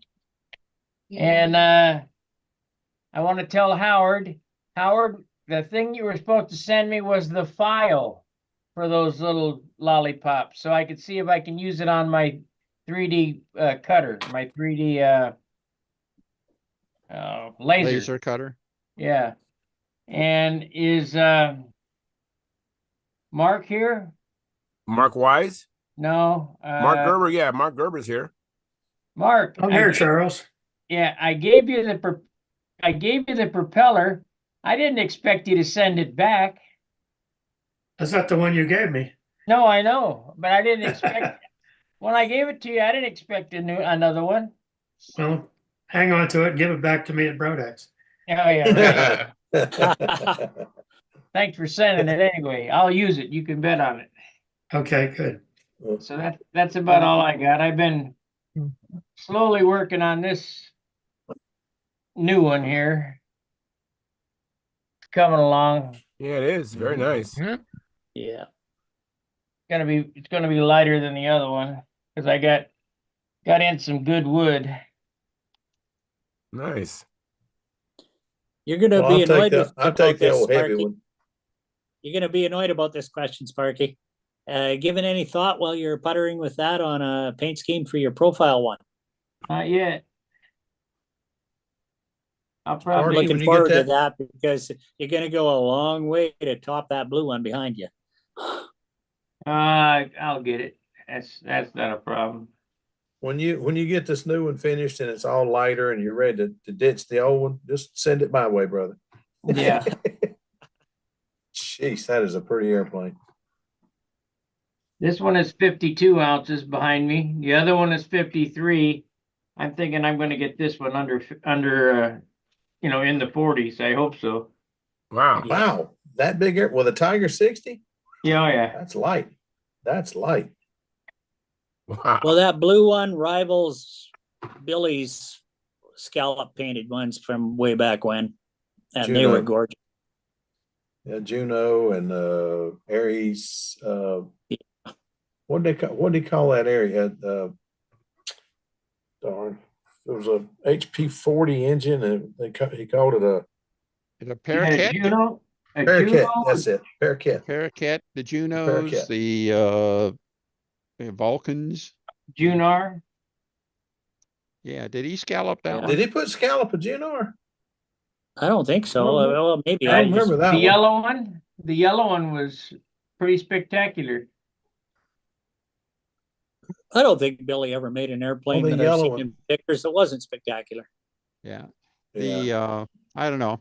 Our good buddy Jim Hoffman here. I'm looking forward to seeing his Lunar in Tucson here in a couple of months. So Man, I tell you what, if the pictures do it any justice at all, it's I gorgeous. know that calendar shot is so the Yes. plane looks so shiny. well, it's Looks shiny wet. and everything. It's an intricate paint job and colors you don't Mhm. see all every day, and looks really, really good.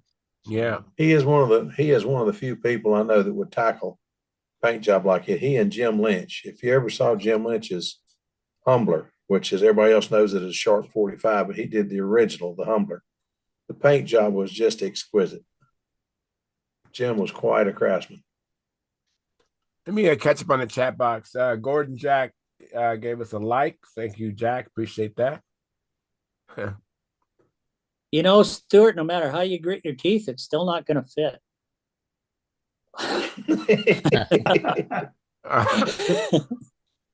Oh, man. It did. Oh, very good. You sucked all the air. Oh, you put in a Dubro. Yeah. You got us. What is that over in your trash can? It looks like a front end for a Cassuit racer or something. Trash can over behind you. You're talking about behind your drill press there, or belt. the red airplane. That yellow one, yeah. No, your knee's over it. Your knee's over it. Right there at your knee. Oh, that's my, you don't want to know about that. That's my Britling. Went kapoof. I forgot to put one of the servo screws in on the horn, and Oh, that's a shame. The arm fell off the servo and just did a nice little roll and right in. See, this is part of it I here. had done. Oh, yeah. too bad. Where yeah. Oh. Oh, that's a Are shame. we allowed to talk about RC planes on this at all? Oh, of course. Yeah. Okay, Yeah, because Tom Ram was a big RC guy, and he does know that he says the show is really heavily handed toward control line, but I said, we're all welcome. Yeah, speaking of Tom, I don't know if you guys watch his videos that he does at the EAA hangar with the kids and stuff, building the RC trainers. Anyway, if you don't, watch it. But yeah, I'm still so pissed off at Mac that I haven't renewed yet. I probably won't till the end of the month, even though I'm on the national committee for control line. Just a matter of, oh, that's bad. But that's bad. Anyway, we've got our RC club. We've got a fun fly indoor going on Sunday. And so I guess since I'm doing that high-handed attitude just as a point of personal conflict, I'm not eligible to fly in it. But I was thinking about just to snub my nose at all the regulatories of going in and flying my fancy drone there on the indoor to see if it would fly within the international airport's control space.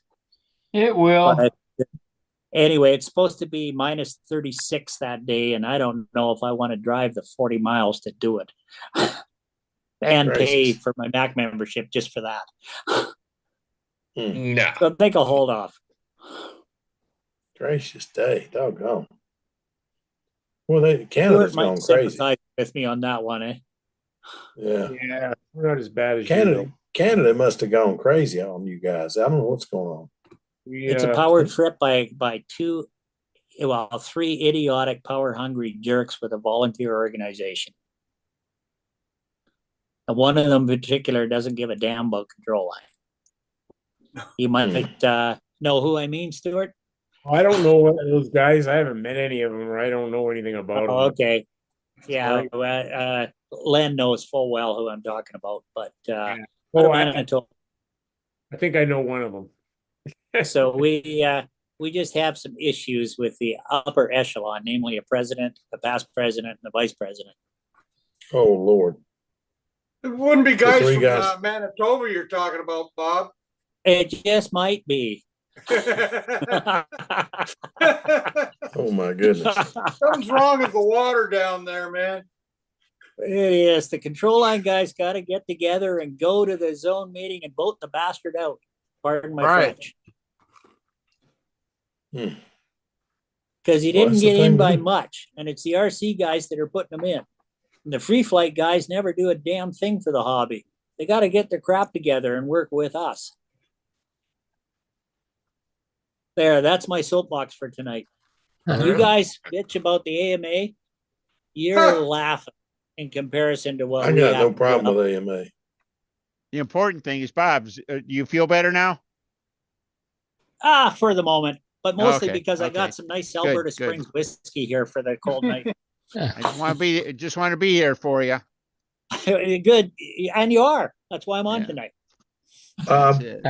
I was teasing one of the guys I fly tie flies with, and I told him he was asking what we wanted to drink, and I said, "Well, you got any nice Pappy Van Winkle?"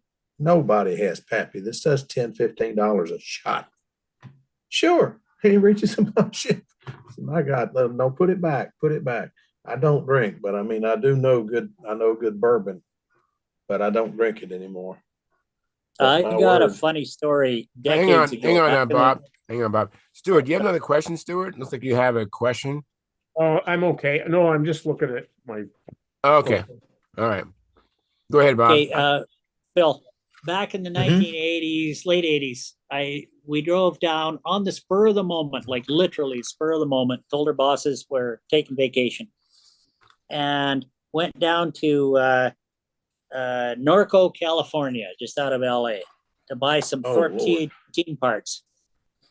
Well, we drove straight through, stopped for maybe 2 hours in like we'd worked all day and just hit the road, and stopped for maybe 2 hours in Salt Lake City for a nap and a shower there at a KOA campground thing, and carried on.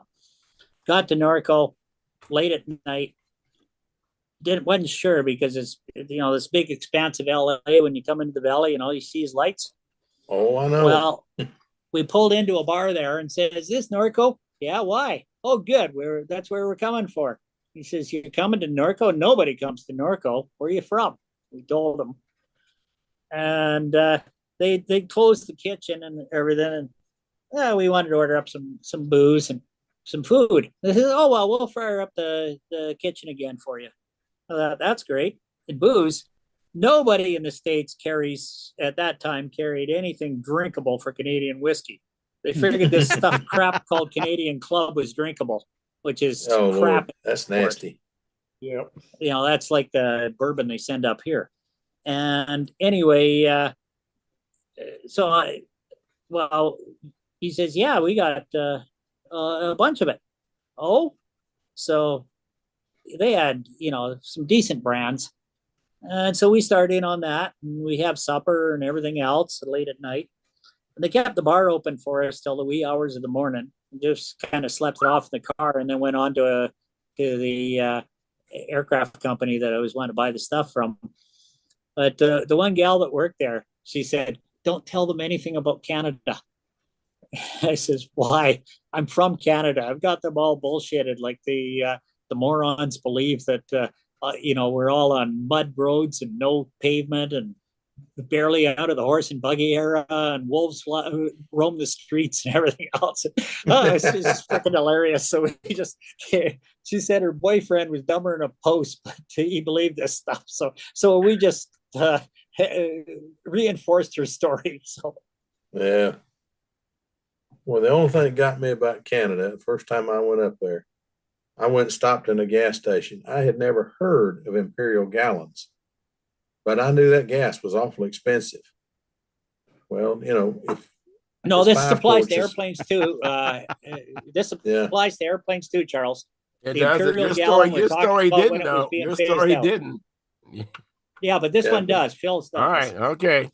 You stop in a fuel stop, and it's awful expensive, it seems like, but an Imperial gallon isn't 4 quarts, it's 5. So when you divide it all out, it was actually cheaper than getting it down 20% bigger gallon. Yeah. It was interesting. We had a real it's good like trip. Now when we buy gas, a liter of gas is so close to an American quart that for aviation purposes, all of our manuals are in US gallons. and 4 That liters means of your fuel. car is going to go 20% farther on a tank of fuel, right?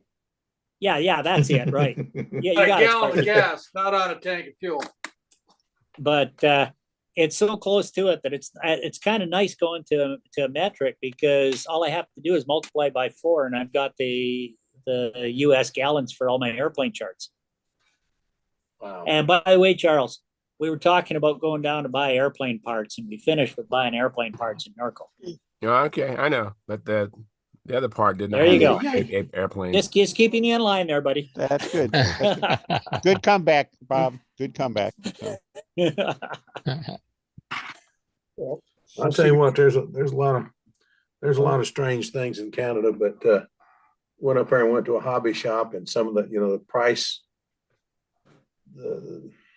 how do you say it? The price of US dollars against Canadian dollars. Exchange rate, Right. yeah.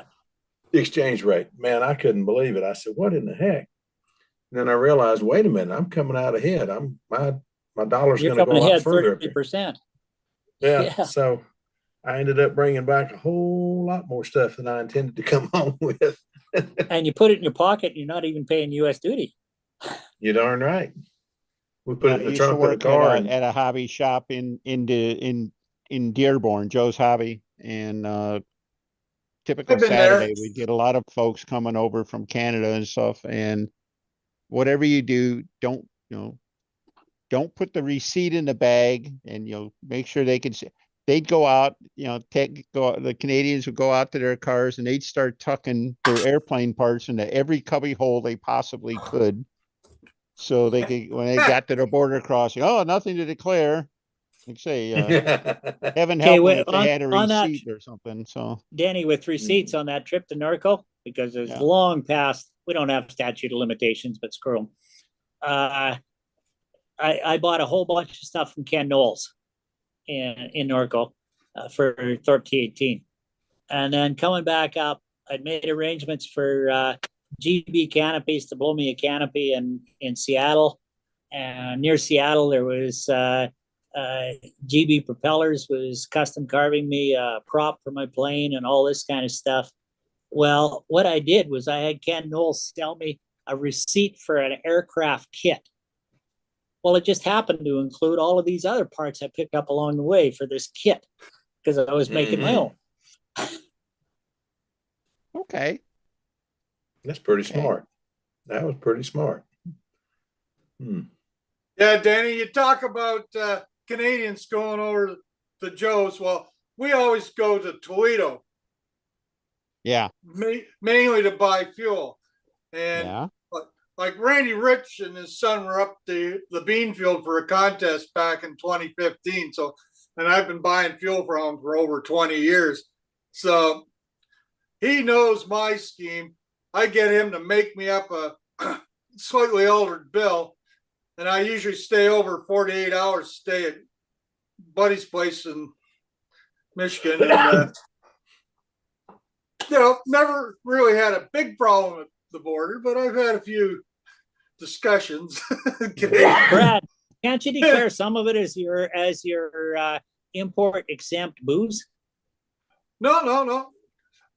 Now that we're it's got allowed, methanol in it.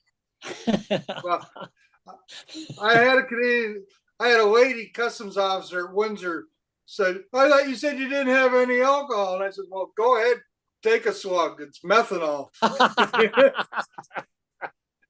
That's it. Well, there's Charles taking a slug. I came home from the Nationals. We're really dodging the edge of the airplane thing, I think. But big time. We're stretching it there. Yeah. But we're having fun. There you go. We're making Charles lose his remaining hair. Yeah. I have a chat from Marcel Legrand. He says, "Hi Gary, looking forward to getting the calendar." Terrific. Another one out there. Yeah, thank you, Gary. That was really nice. Well, thank you. Thank you for everybody that's contributing a little bit. It always helps. Thanks, everybody. A week ago on Saturday at the Adamation family Christmas at my house. My brother, my nephew, used to fly stunt. They're not flying any stunt anymore. They're flying other stuff. But I showed off. I had my Windpall books and my Stunt Hangar calendar, and they were suitably impressed by both items. All right. Very cool. Very cool. Yeah. Very cool. And Gary, did you does get an my amazing job. Gary, Yes. did you get my thank you card? Yep, you did. All right. Okay, just wanted to make sure. Yep, thank you. You're welcome. Gary, Yeah. I got a request from someone. I forgot about it to notify you today. It was a couple of days ago, a guy at one of the hobby shops, and he heard about your calendar and wondered if he could get a copy. But if you haven't sent it, could I get you to pop me one and for him, and I'll just send you some more cash? I think, Or if you already did sent you mine, get don't yours worry about yet? it. No, Did you get yours yet? I just paid you today, so I didn't expect mine. Oh, yeah, you should be getting it. I got you Oh, two of them okay. because you had one we for won't another worry guy about it. before. I was going to use it as ransom for him to make him join Stunt Hangar and Pampa. There you go. Yeah. You got a larceny streak in you, Bob. That's I've pretty been a neat. recruiter for way too many organizations. Lawrence. I know what you mean. Yeah, another text from Brent Williams says, "Yo, hey Brent, how you doing, Brent?" Brent, you need to come in here one night, man. We haven't seen you in a while. That's it.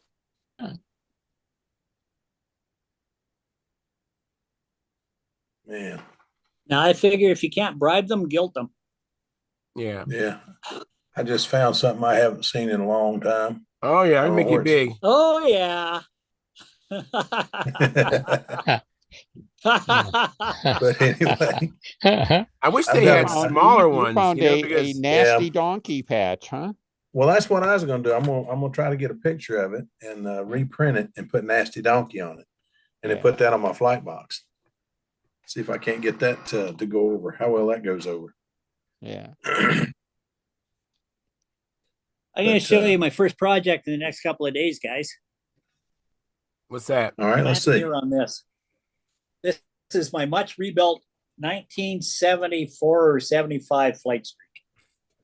Oh my which goodness! is now boasting a FP20 on it. Okay. But you will be stunned how much power that I got to make landing gear for it, and it's ready to go. I bought one of those 20s and put it on a Sig Skyray. I swear, I believe it's got more power than a Fox 35. That's a great. That's what they engine. say. And man, what manners it's got! It's beautiful. I extended the nose a little bit just for balance, and also to squeeze in a full 4-ounce tank in case I need it. 4 You ounces won't need on it. 20. That You sounds won't like need an it all, unless you that's want an to fly all all-day day. airplane. So Yeah. Yeah, I got one of these funky old wedgies here. I think mine runs on 2 or 2 1/4 ounces, something like that. I had one of these kicking around, so Okay, yeah. Oh my gosh! Yeah, just gonna run that on it.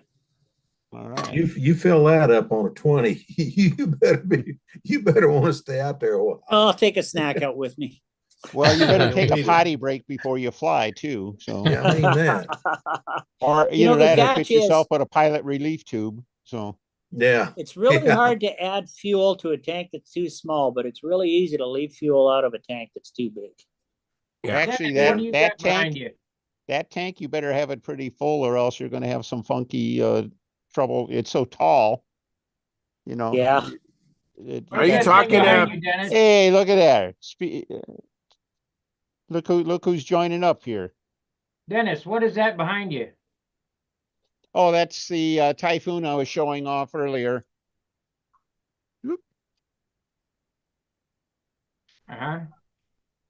Oops. And Brent came in. Hey, Brent. Hey, I see a foam wing. There we go. Hey, Brent, good to see you. How much does that That weigh is- at this That there? is so pretty, Dennis. What's here? What you see right here? It's got the wheels and everything. That's 25 ounces. Little airplane though, right? Yeah. The original weighed 48 ounces. I'm looking at probably 44, 45 with a full tank of electrons. So And the wingspan on that's what, 50 inches? 52,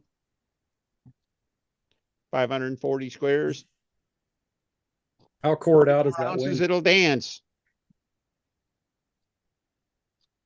How extensively did you core the foam underneath the holes there? I'm sorry. How extensively did you core the foam on that? Oh, it's let's see, double core. Yeah, it's a Chris Rigotti wing. What do we got? Just a double core. You know, he didn't do the triple core with the rear spar. Oh, yes, it is triple core. Sorry. Nice. So 3 segments. The foam here nominally is about 3/16 thick, maybe. So pretty good technique on it. So it really looks nice. well, Chris does nice work on his, on his foam. He's got a basswood spar or light ply spar in it out to the landing gear, so it'll all be all right. And got a removable wing, bolt-on wing. It does? With a little luck, this is going to, like I say, I want to take it to Tucson, but then it's going to be in the back of the car while we tour the West Coast too. My wife is going to be joining me down there. Oh, nice. Cool. About time you took a vacation. Uh-oh. Kind of a cool So, Brent, thing. what innovation are you showing us now? This is a little foam cutting jig for cutting geodetic ribs in foam wing panels. So this is Dave Dennison up in Oregon came up with this design. This is his jig, so I decided to make it one better and laser cut it. So it's you lay this part on the bottom here across the trailing edge, and then you just draw out your geodetic rib sections on there. So what's it made out of? Is that metal or what is that you're holding? This is Formica. Okay, and the first one was what? Same thing. It's just white Formica. Okay. So I've seen similar done for RC pattern planes. Yeah, it's a pretty cool concept. It allows you to, on a sheeted foam wing, you're beholden to using really good wood to sheet a foam wing, or else you end up with a porker. And using this method, you can sheet a wing with less desirable wood to end up at a similar weight. So, and to show you the wrong way to do that, somebody had given me this plane, an SV22. Let me see. And hang on one full second. heated foam wing and just carved the crap out of it. And of course, it had been almost single cord, and there's no structure. I tried putting some vertical pieces in, but basically the wing is junk. The amount of work it would take for me to rebuild it, I may as well just build another airplane. But it's too bad. It maybe started out as a nice SV22, but I just haven't decided yet if it's worth the effort into me rebuilding the wing. I've thought about doing a balsa built up geodetic or whatever insert, or just a complete insert of foam, make a section of that, put it in and resheet it as appropriate and stuff. But in the end, it'd probably end up being piggishly heavy. So I don't know. I might just throw some monocoat over the darn thing and put an old spinner on it and hang it from the hangar roof or in one of the hangars I teach out of. Very nice. It's a shame when somebody goes and buggers up what was probably a perfectly flying airplane, just a bit heavy. Is the wing rigid at all still, or is it wiggly and it's on the ground. It's not that horrible for wiggle. Because I had a plane I can get a little bit of twist there. I don't know if you can see it. Like, it's not horrible that way. It's Put just the monocoat on it, fly, it'll be fine. Fly that thing. I had a plane like that had a foam wing, and it had been crashed at some point, and then recovered with monocoat. And then when I crashed it again and looked underneath the monocoat, there was almost no structure in the whole center of the wing. And I was shocked because I flew that thing for 2 seasons and flew it hard, and it stayed together. I couldn't believe it. So now this thing had obviously been a real test bed for engines because it's set up for a side exhaust Super Dagger 60. It's got a tunnel for a pipe. God knows what all happened to it. But I got it given to me free. So I suppose, from that viewpoint, like you say, Sparky, throw an engine in it, fly the darn thing, a bit of monocoat, so what? Jared Hayes has an airplane. He flew at our contest. That when he did maneuvers, the wings were going, whoa, the wing's gonna come off. He said, it's always been like that. Okay. You got Wow, interesting. 1,000 Well, flights. then again, you look at real at full size airplanes like B-52. You've got 15 feet of wing deflection from start of takeoff roll to rotation. David Gerald's Plasticity. airplane. What was that, Howard? David Fitzgerald's airplane, the one he won the Nats with several times, was like that. Really? We were you were there, Gazer? Yeah, you were there at Las Vegas when we were wondering when it was going to fold up. Wow. So you guys are the general consensus. Throw some covering on it, throw one of my super taggers in it, and fly the crap out of it till it breaks. That's it. Absolutely. That's it. Because it better for them cost to me die nothing. in the air than on the ground. Yeah, because it literally cost me nothing. In fact, I benefited from it because when I went and got the glass half-inch glass sheet that I did my building table with, that was being given to me, and given to me with that was this and that Stingray and one other airplane. So really, I'm not behind at all on it. No. I have a comment from, let me see here, from Marcel Legrand. He says, hey, Sparky, how are you feeling now, mate? I'm getting better. Good. What I had really knocked the sales out of me again. I'm glad you're feeling better. And then Eric Bird says, I wanted to say hello to everybody, and I wanted to ask when it's convenient, has anyone built a Larry Scarinzi designed Sky Devil? No, never built Nothing Sky but Devil. crickets there, Eric. That's not everybody. We do have people who aren't here. Maybe Lynn Burrell or Mark Lumen, Mark Wise, Bob Hunt. What's it called again? Sky Devil? Yeah, Sky Devil. I'm gonna see if I can find that. See if I got a plan. I'm not familiar with that one.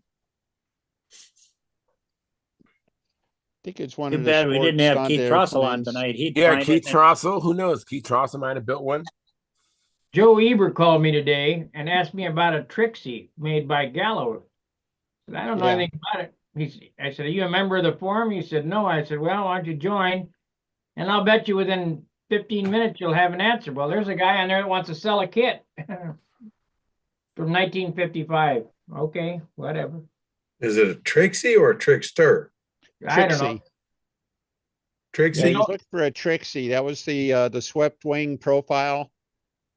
Right. Oh, Then they yeah, got a okay. plan on there. Yep. Okay. Yeah, somebody posted a outer zone or something like that. Yeah. Mm-hmm. But I never heard of it. I said, that's before my time. I'm flying. That's the year I was born, 55.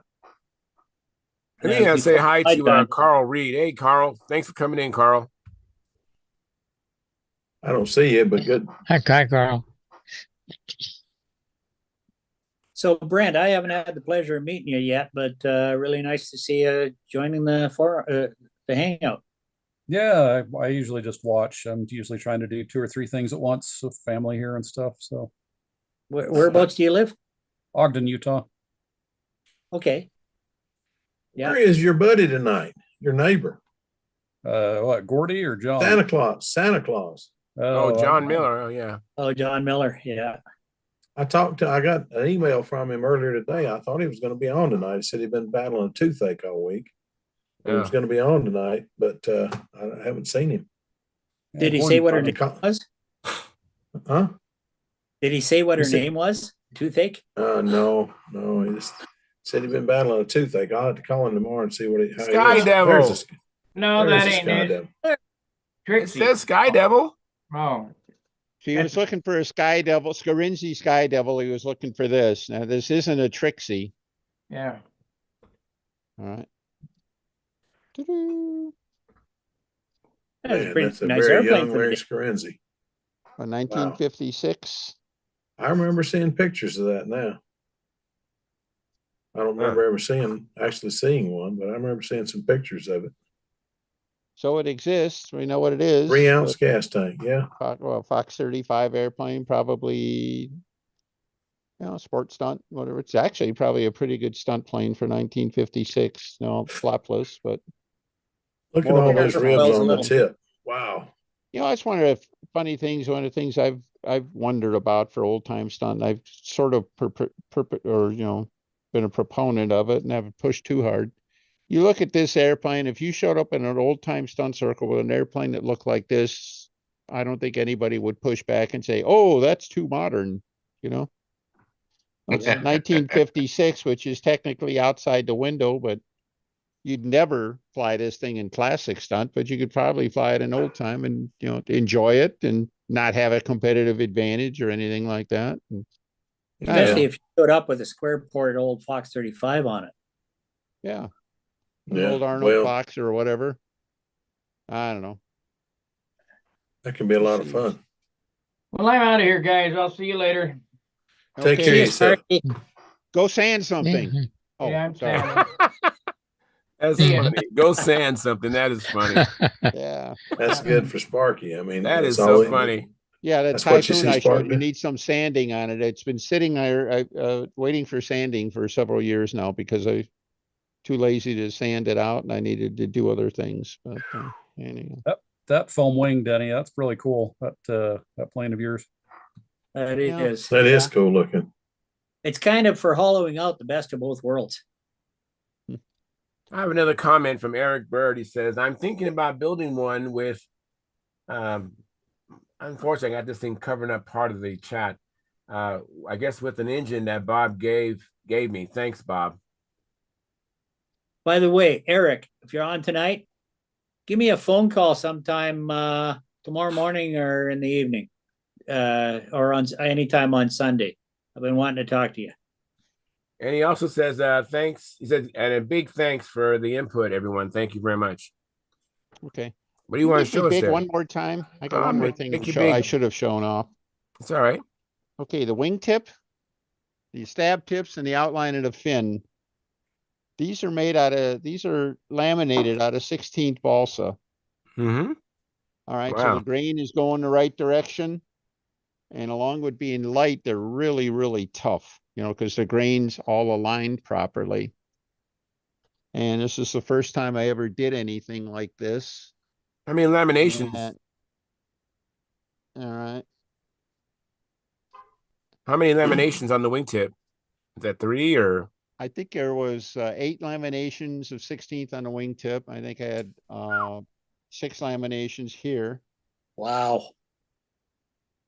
And I really liked how that worked. I would do that in a heartbeat on any other airplane I built. For a while, I was building airplanes with big round wingtips and carving them out of blocks and everything like that. And of course, it's expensive, and you make them, you could never get the wood grain running right or anything like that. So they end up being multi-piece and actually kind of weak. But this works really well. So Danny, you were just copying the real airplane and make it a full-size one and making it tough as nails. Well, that's what Typhoon was known for being, right? Yeah. Designed as a airplanes fighter, in the came war. into its own as a ground attack. But and actually, the engine on that, the Napier Sabre, was an interesting engine. Sleeve valve design. It was the first British engine certified at, it passed their certification at 2,000 horsepower.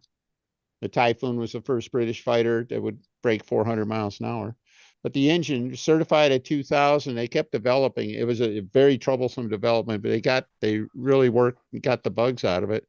The very last version, you go on YouTube, you can actually find a video of this thing running. They got the thing, honest to God, running 7,000 horsepower on a dyno. They never flew it. 7,000 horsepower out of pistons. All right. Wow. Now, bear in mind also, go straight up. Bear in mind, guys, this isn't a conventional engine. It's an H block. It's two H-block 12-cylinder engines, one above the other, geared together. Mm-hmm. So the complication is just nuts on it. Mm-hmm. Wonder what they use for fuel, nitromethane, to get that kind of power. No, they No, used I think well, that was supercharged, they obviously, and used everything 100 else. But 130 or 100 150 avgas, Wow. whatever was available. yeah, Late in the war, Yeah. 100 150 because the Americans brought it over. well, they got the thing running that strong on a dyno, and of course they were already way behind, even the first generation of jet engines, so the project didn't go any farther than that. But it was kind of an ultimate, shot on, spot on the wall or something like that.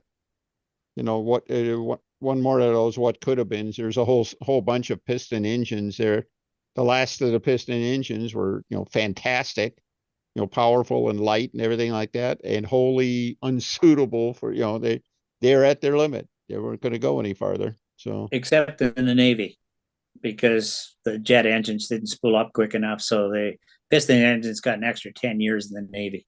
not that Roughly. much, I don't think. No. Well, into Yeah. Korea. Well, they were flying, depending on what they were flying, but they had jets in Korea. They had Yeah, the Brits, but I F-86 think, Sabre, aircraft F9F. I weren't think the really Sea performing too Vampire well. was the first jet on, put on a carrier. Yeah, Or or Sea Venom. Venom actually. Sea Venom. Sea Yeah, the Venom. Vampire was later, right? Yeah. Yeah, the Vampire was earlier. The Sea Venom came out. Okay. I have a comment from our first jet Vampire. And Bob Whitley, Eric Bird says, okay, I'll give you a call Sunday. Cool. Thanks, Eric. I was beginning to think he didn't like me for some reason. I haven't heard from him in ages. You ought to fly that Corsair behind you. That thing has been gathering dust for a while, Bob. It's going to continue to gather dust because it's an RC plane and they're not my priority at this point in my life. Ah, okay. When I flew scale, that RC scale, that's what I flew, a big Corsair. I had a Bearcat and a Corsair. The Bearcat cost me too much trouble because one guy kept protesting me because I got with Dan Sanich and came out with a landing gear that worked correctly. A Bearcat doesn't fold the whole thing up. It's a double knuckle, so it folds up like that. Well, we worked that out, and you didn't want to bounce it. You didn't want to hit it hard because it would collapse. Now, this is an airplane passed along to me from two deceased people. And I really don't trust the way it's built. And I've got to do some serious surgery before I'll entrust it to a transmitter. What is this? It looks like a flap horn for adjustable. I'm thinking about having a batch of flap and elevator horns, laser cut. And this is my preliminary design that I've gone with. I thought it'd be nice to have a scale on the side to show you where you're actually adjusting. Yeah, that'd be nice. That would be. Yeah, that would be nice. You cut some of those up. Come on and tell us how much. I'd like to have a couple of those, a few of those myself. So I thought there isn't really anything like this on the market. So I thought no. So I thought. What do you think of making them out of? 1018 cold rolled steel. Just. Okay, easy to weld and easy to laser cut. Weld, easy to work with. And I put up a post on Stunt Hangar asking some people much smarter than me to kind of talk to me about whether I should pursue cold rolled steel or 4130 chromoly. And I don't know that it's really worth the extra expense and everything to jump to 4130 chromoly on these. So yeah, I read that series. One of the guys up here that his business was engineering on metallurgy, and he gave a good response on the pros and cons of laser or water jetting for chromoly. Yeah, Ken Bird is amazing up there. That's, yeah. He's a heck of a smart guy, and I was trying to lure him in and a few other guys into the conversation, and I asked the questions good enough that lured him into comment. So that was my goal. That was his nephew commenting to me earlier, actually. So this drawing that I have up here is the Dan Winship flap horn. I've thought of doing kind of my own take on this, but basically this, so it kind of satisfies everybody, Mm-hmm. Yeah. So,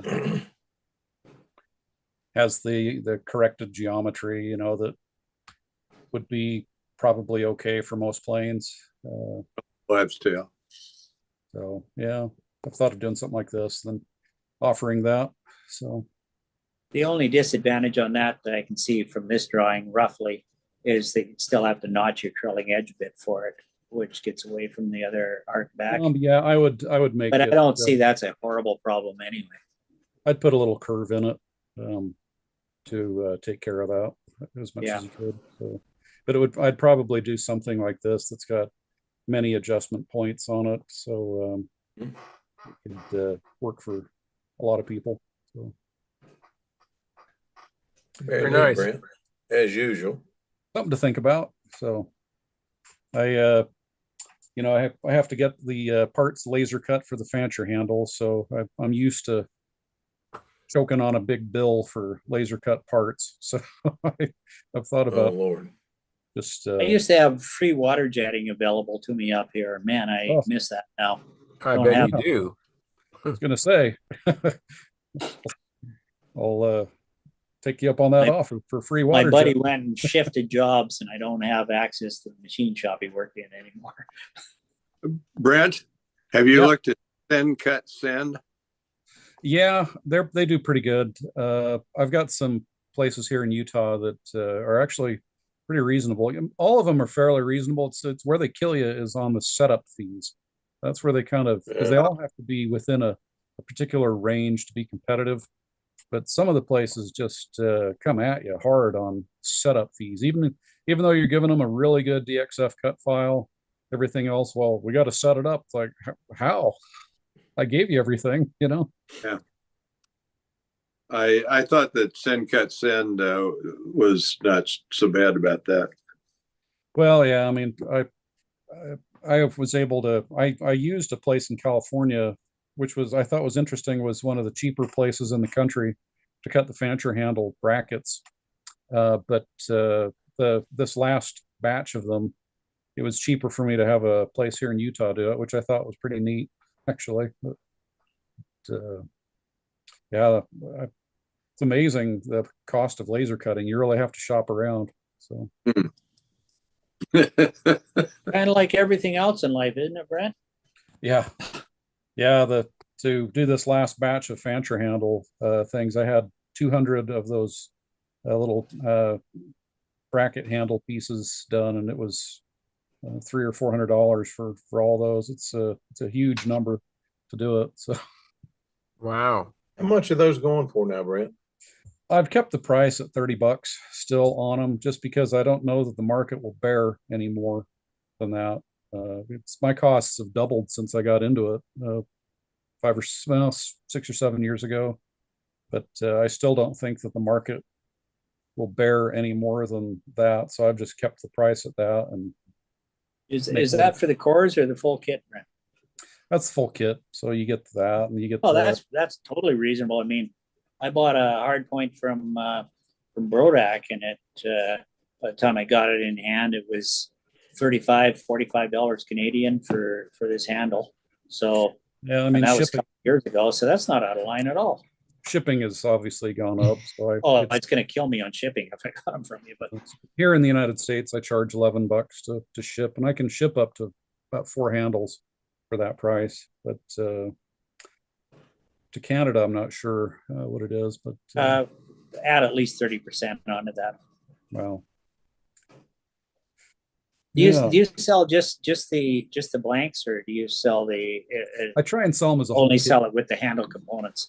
Just, what's interesting, unless like you are obviously a talented craftsman with all of your shop tools that you have up there, but I've sold the pieces to people before, and I always wonder if they follow through with you know, the idea they're going to make several handles out of them, because it's just like making an airplane. There's a lot of little processes involved and pieces. Yeah.